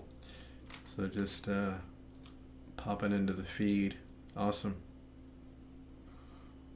And yeah, this is really my first like real stream. I did a stream like a month ago that was just doing one problem, and nobody joined it. But this is my first real lengthy stream. And for those that don't know, I'm going to be doing a weekly streaming show starting next Monday at 7 p.m. So I'm going to be doing stuff like this Mondays at 7 p.m. on a regular basis. Now, 7 p.m. United States Eastern Time. So make a note of that. U.S. Eastern Time. And also check out my channel, because I do Code Wars exercises on my channel. I go through them, explain them. I also have courses on my channel. But yeah. And in my weekly streaming show, I'm going to be doing Code Wars stuff. I'll be doing like teaching stuff, teaching concepts, because I'm an online teacher. I'm a coding teacher. That's why I'm here doing this stuff. Talk about coding history, computer history, hacker history. I'll do presentations on things, or like speak on different topics, coding wise, different languages, different techniques, different libraries, things like that. So it's going to be a good time. So it's going to be kind of like this, but in a regular weekly thing where I'll have segments and things like that. Sometimes maybe even have guests once I build up more of a network. So big things are coming, my friends. Yeah. So if you want to like tune into that, get notified when that weekly stream is going on, you can subscribe. But it's going to be Mondays, 7 p.m. Eastern U.S. time, and it's starting next week.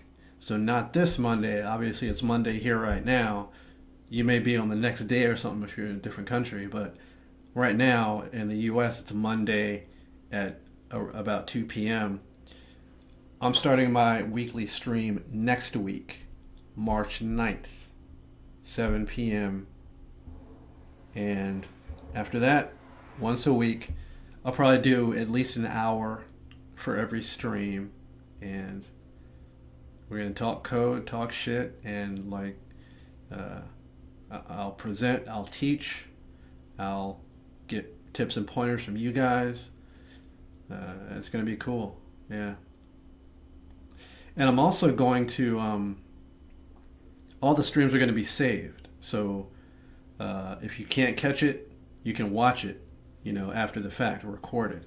So come back to the channel and check, maybe the next day, and you'll see the recorded stream. So if you can't join live, you can at least watch. So I got you on that one. And I may do other ones at different times. I'll do the regular weekly one, but I may do other random ones to kind of, catch other people. So we'll see. I'm going to try something here and just see. Yeah, because the streams they save automatically, so it's cool. Because like this stream is going to be saved, so you can watch it again if you want to do.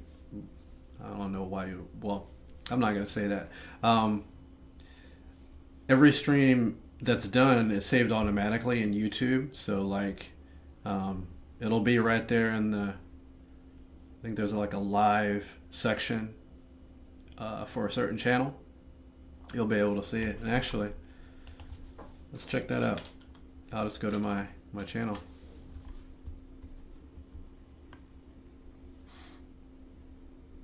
Go like here in real time. Look at your channel. Yeah, that's us. And yeah, this is the channel.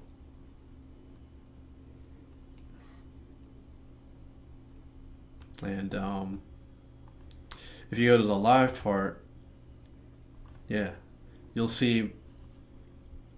be able to catch any stream that I've done here. Like I said, this is my first real stream. I did one like a month ago where I did one exercise. This is the one we have. So here, you're going to be able to see all my weekly streams. So come back. Yep. All right, I'm going to do this damn exercise and kind of get it done because I need to eat lunch and move on with my day. Got some code to do.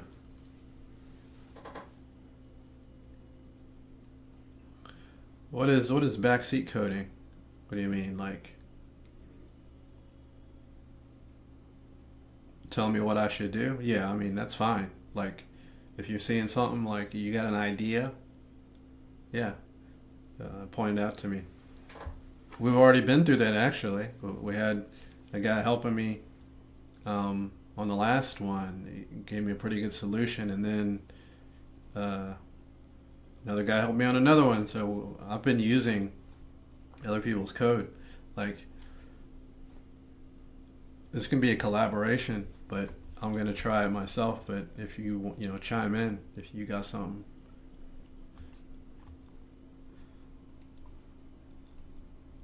I'm going to try an idea here, and if it doesn't work, I'll probably just bail out because I want to move on with some stuff. Because I really think that it's just looking at the previous, counting, and then if the last one is not a valid move, then you would have to look at the last valid one.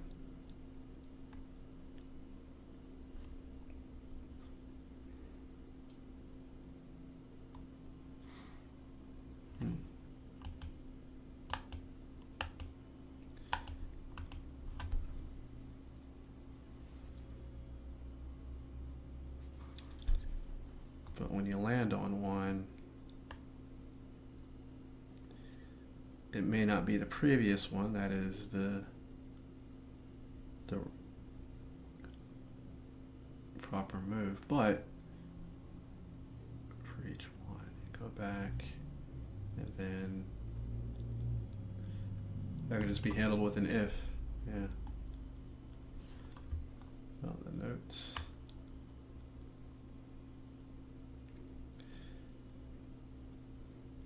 Yeah, it might be better to look at the instructions on your system because my type is larger and, uh, well, I'll just leave it there. I think that's almost all the notes. Uh, there are no double hits, so that's something I would. No, it's not all of them. So it's hard to get them all in here with this type size. Should probably just look it up on your side.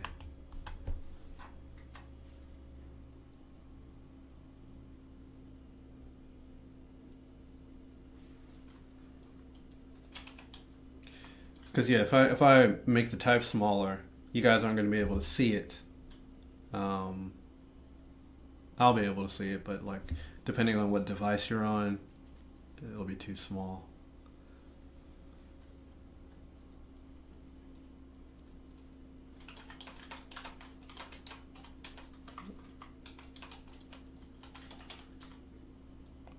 No, it would be plays.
Okay.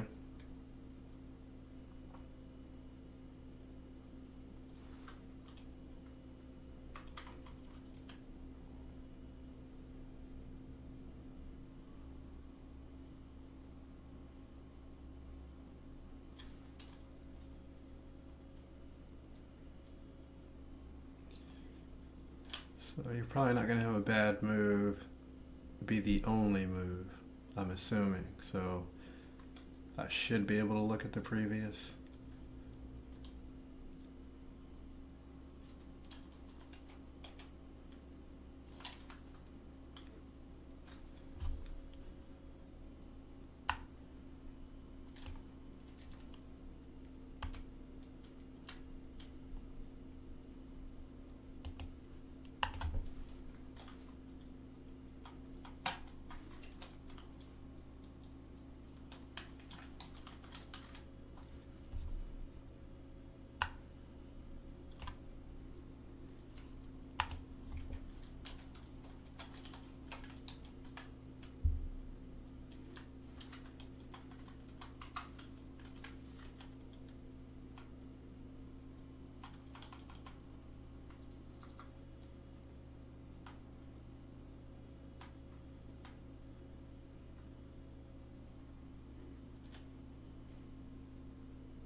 The scores are even.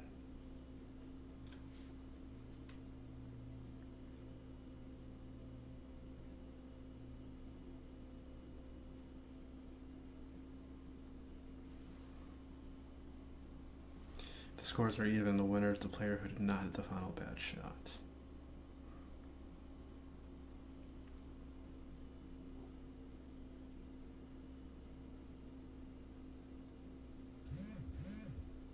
What the hell is that?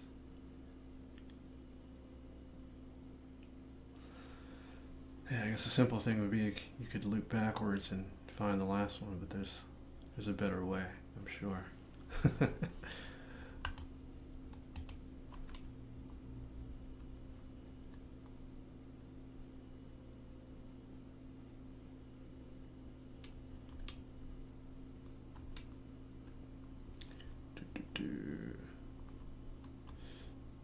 Alright, the close is there. And that's the class. I've got one extra. That's the method. Alright.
Do you feel like I'm missing something?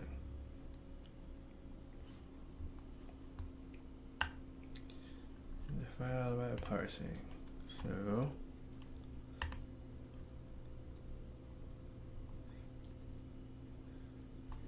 class method. Too many if statements.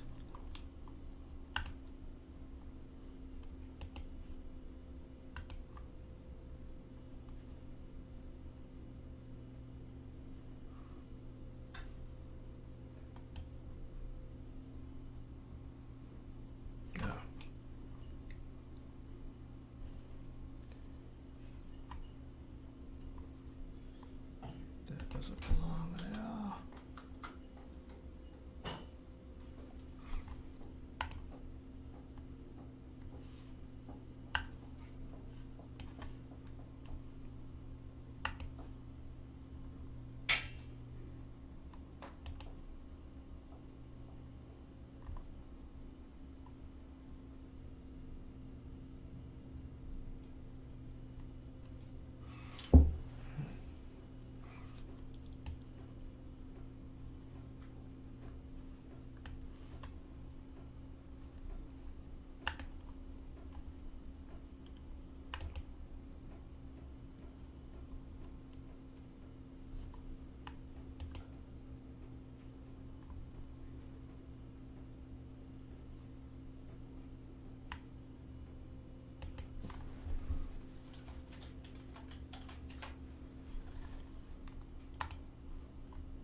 That should not be there. For loop should be ending right there. If, else if, else.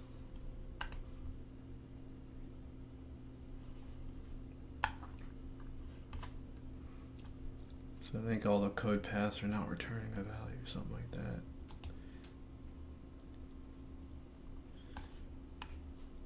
Class, oh no, class is not closed now. Close it there.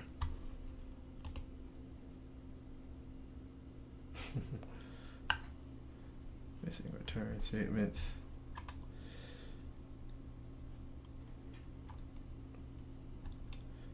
I think I have all my return possibilities, because if they're equal, you have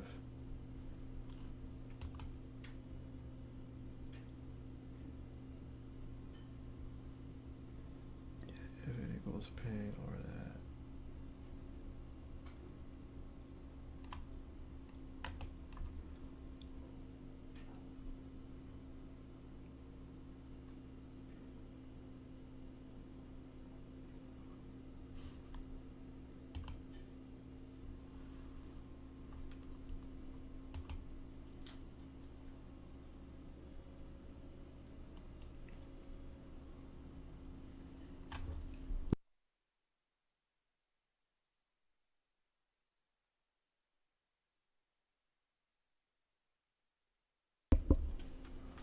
Anybody else finish this one already?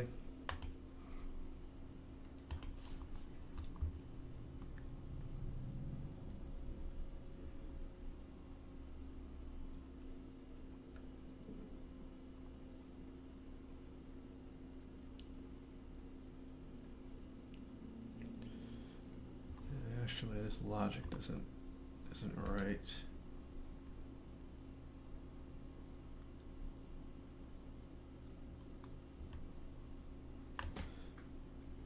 They should actually be together. The if then else, this should be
so greater, less than, equal to.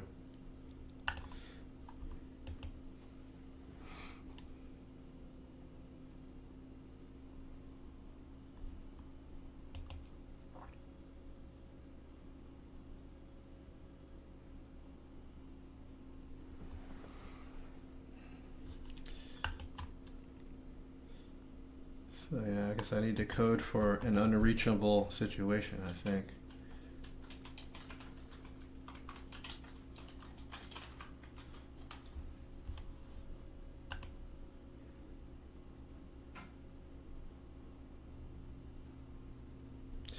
All right, so I am incorrect.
Yeah, so I appear to be off base quite a bit, so I think my whole approach is wrong.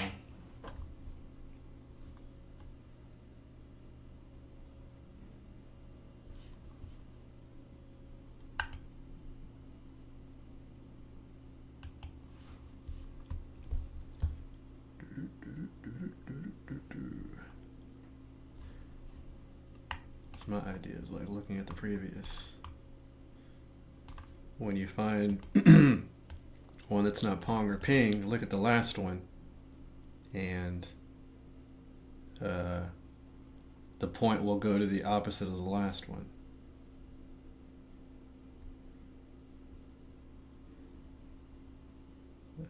Seems like when I eyeball it, it works, but the code isn't working.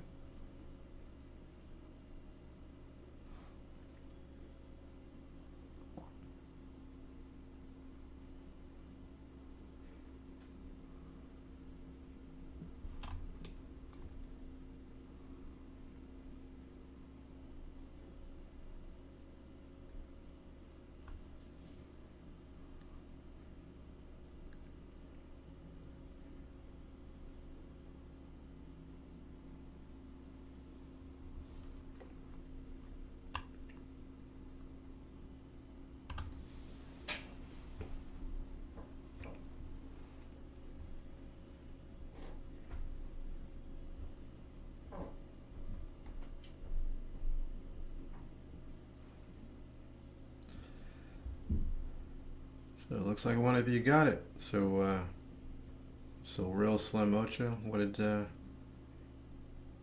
What's the general routine you follow to get this one?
So you're keeping track of the alternating, the serving and returning.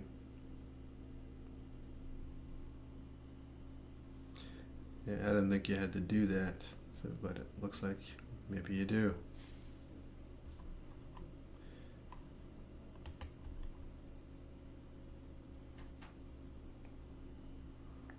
I just looked at the last one before the bad hit every time. I thought that was sufficient.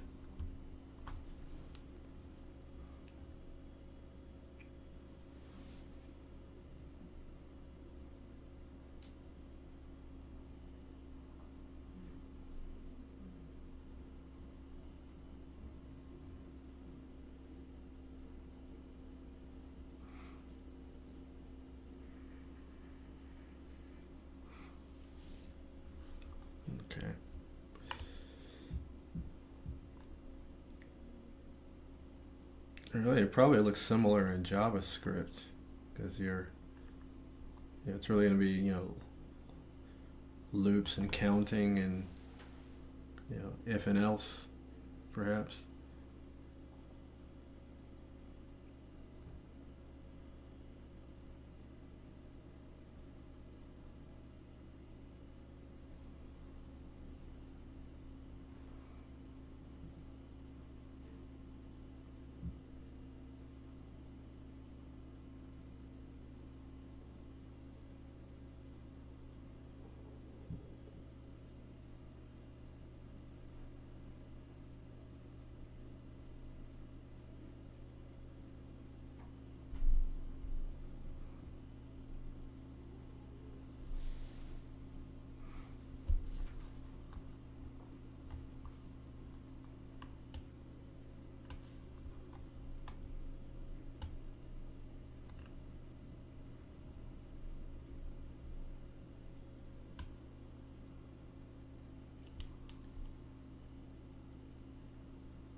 Okay, so if you get a hit, it's ping or pong. Um,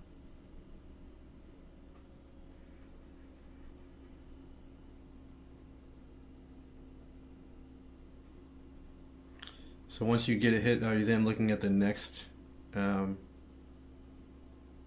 the next hit?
Okay, I understand what you're saying there. I was just digesting it.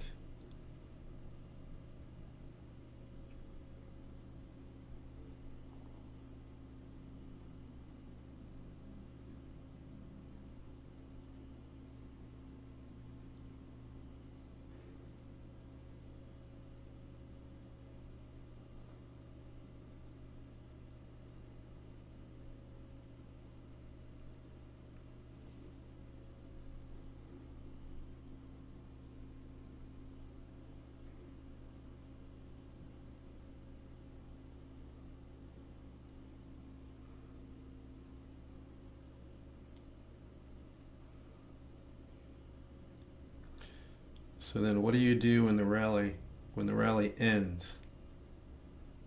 So you have to score a point for the opposite of the person who ended it, I believe.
Yeah, the other person wins the rally.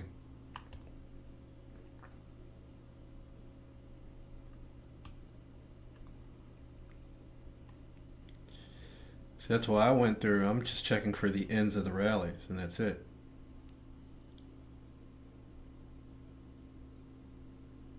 'Cause I don't know. Are there going to be situations where there is a single one? Then it, even if there is a single one, if someone serves and then they end the rally, I think the other person gets the point. So even if it's a single hit and they fail, the other person will get the point.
this is the same.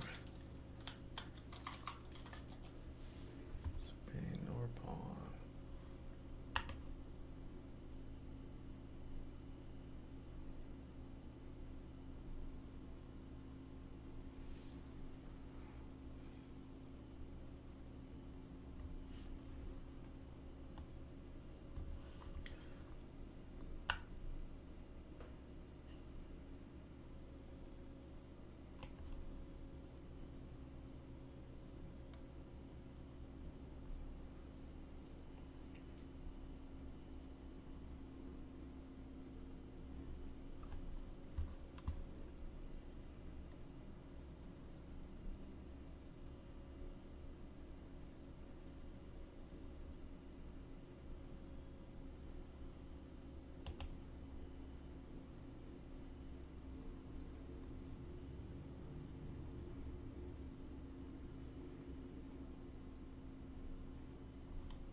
These are both the same too.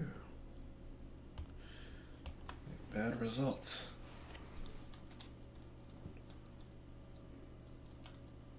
Didn't even set up my code correctly. Ping pong, ping pong, ping pong, pong, ping.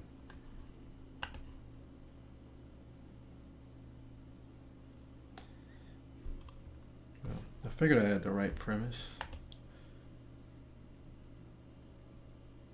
Alright, well,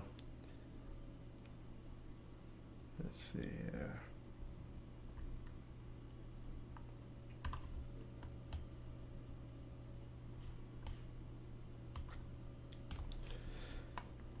Yeah, so I've got the right idea. Some of the cases are failing.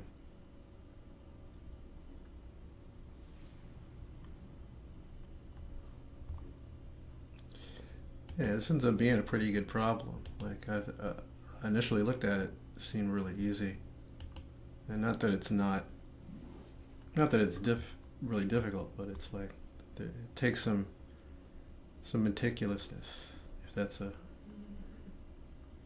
correct usage of the word.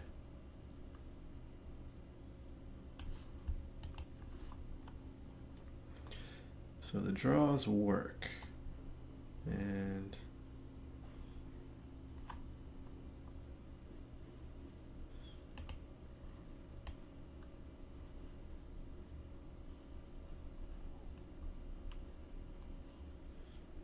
Comparison failure. I don't even know the edge cases that they're looking for, but we can always do the print the input to see.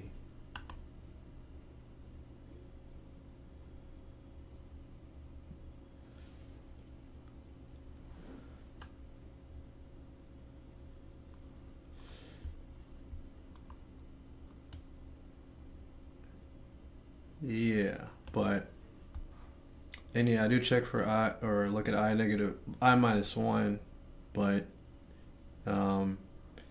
it's if the string doesn't equal ping or pong that I check I minus one, and I'm assuming that you're not gonna have a bad hit without a hit that comes previous. Like you're not gonna have a bad hit by itself, right? So the bad sound or the end of a rally would be after a rally ends. So there would be a rally before it. So I'm assuming that the zero case wouldn't even happen here. But that helps me, like looking at these printouts is going to help me see if they actually do what I'm talking about. Let's see, where's my... Okay, it prints there, and okay, I guess these are the prints. I can't tell with the...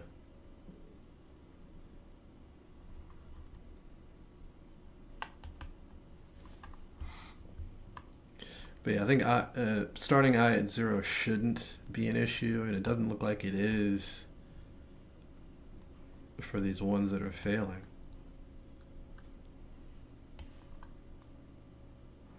Because it should only be an issue if you have something at 0 which is not ping or pong. If you get past 0 and you have a non-ping or pong, looking previous is okay, all the way to the end.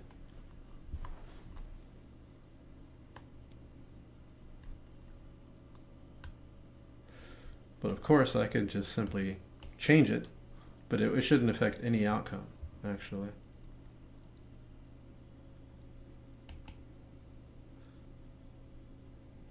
That should still pass, and the next one should still fail the same way.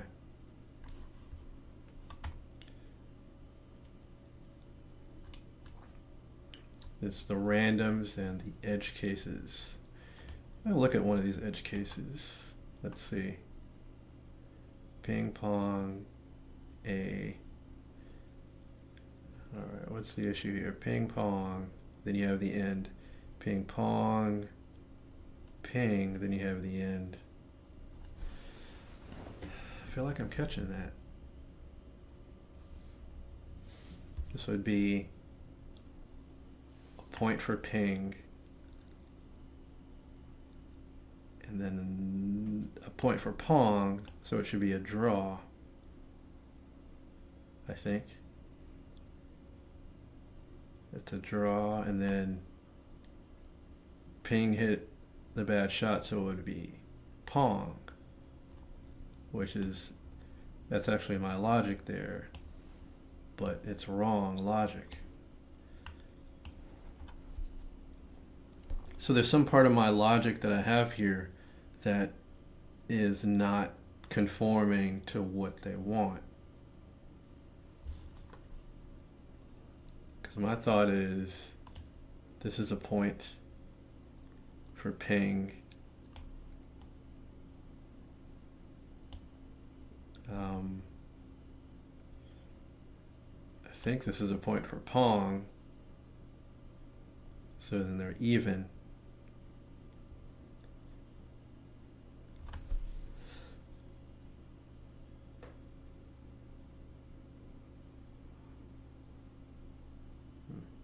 Yeah, so I'm missing something in my understanding. Pong ping, there's a point for pong. Another point for pong. That's a point for ping. And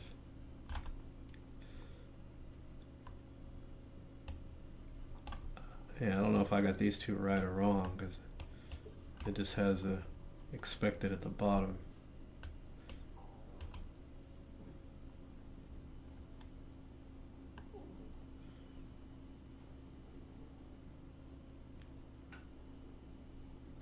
To score a point, same must serve and win.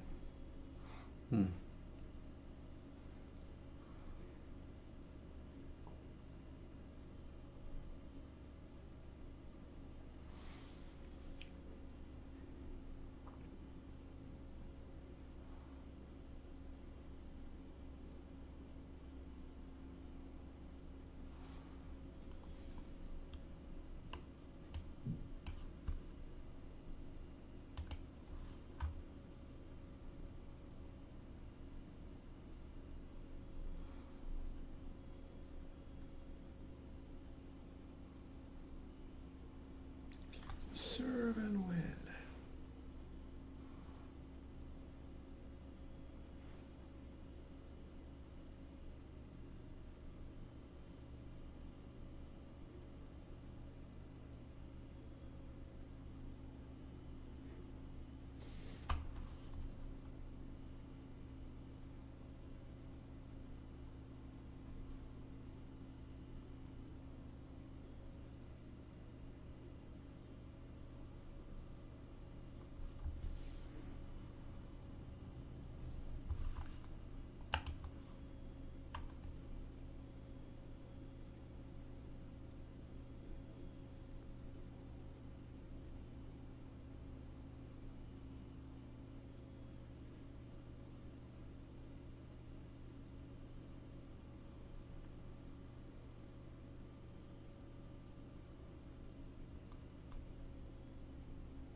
So simply hitting a bad shot is not a point for the other person.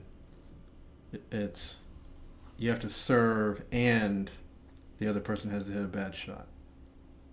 Yeah.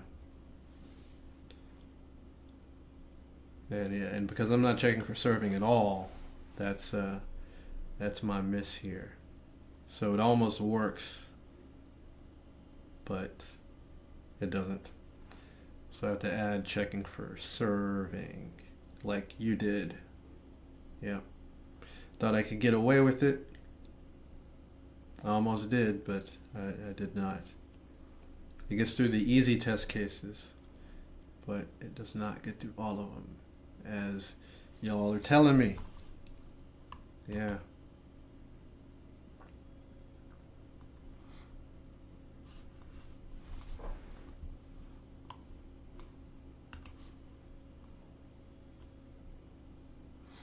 Alright, so I understand now.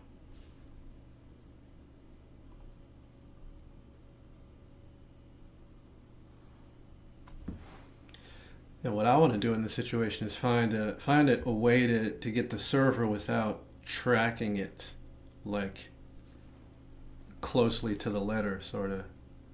Where, yeah, I could go and do a meticulous kind of tracking of it, but there might be a different way.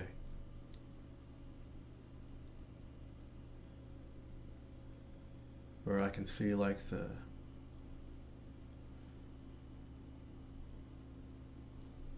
to get a point, it's going to be the opposite of who hit the bad shot. Then you look back to the beginning of the rally to see if that person was. And yeah, it kind of makes sense, because like if you serve the rally and hit a bad shot, that's not going to be the other person's point. So there will be rallies ending where no points are scored. Yeah.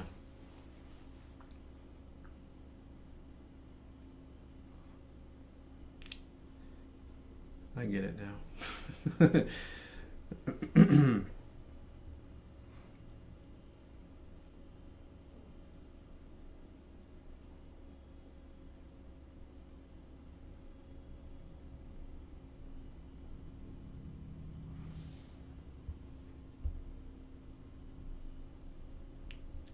You got it. Awesome.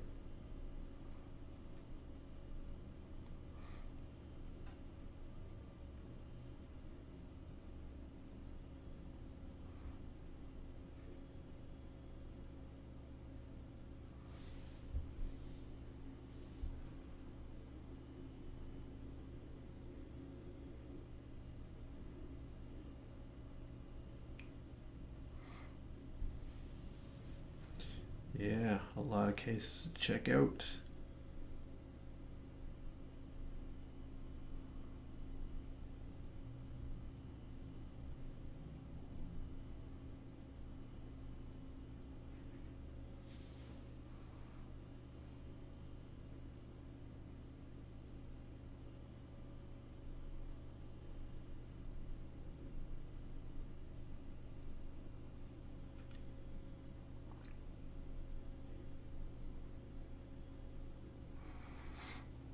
Yeah, I guess I could track the server where I could have like a variable to track the server.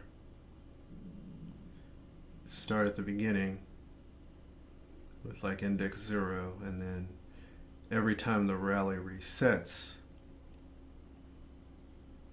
the first one to begin it would be the server.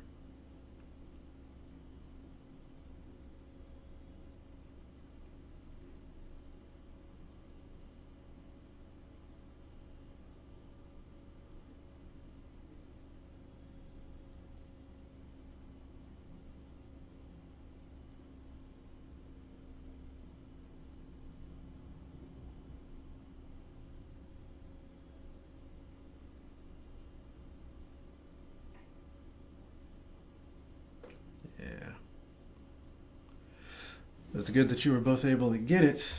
And I've got some ideas about how I could get mine done and in my way. Yeah.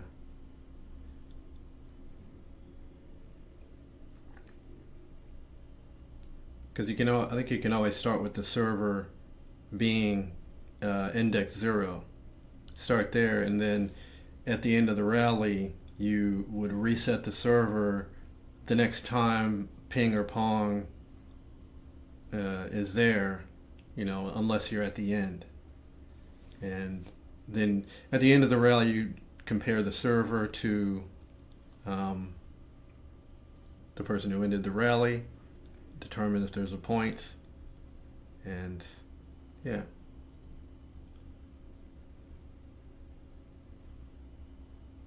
And yeah, each new rally server will be random. And I think my idea would still hold, because you're just tracking whoever it is, whether it's ping or pong. Yeah. All right. So I think I'm gonna finish this one offline, my friends, because I'm actually like 2 hours past where I said I was gonna end the stream. So you guys have engaged me and occupied me, which is good. I'm glad that you guys came on and coded with me and kind of found your solutions and got this thing knocked out. And this is the kind of stuff we'll be doing, like on these streams. So I'll do some teaching here and there. You guys could probably teach me something, definitely. So this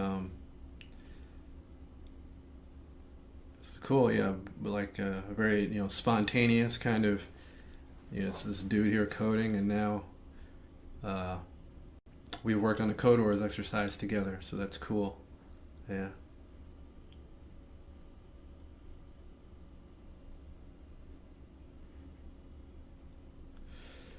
Yes, sir. Yeah, you're out of the slump. You got a success. So that's awesome. You got a solution. And doing solutions on these are dope, where it's like you figure it out, you get it in there, you get the green color going. So it's awesome, man.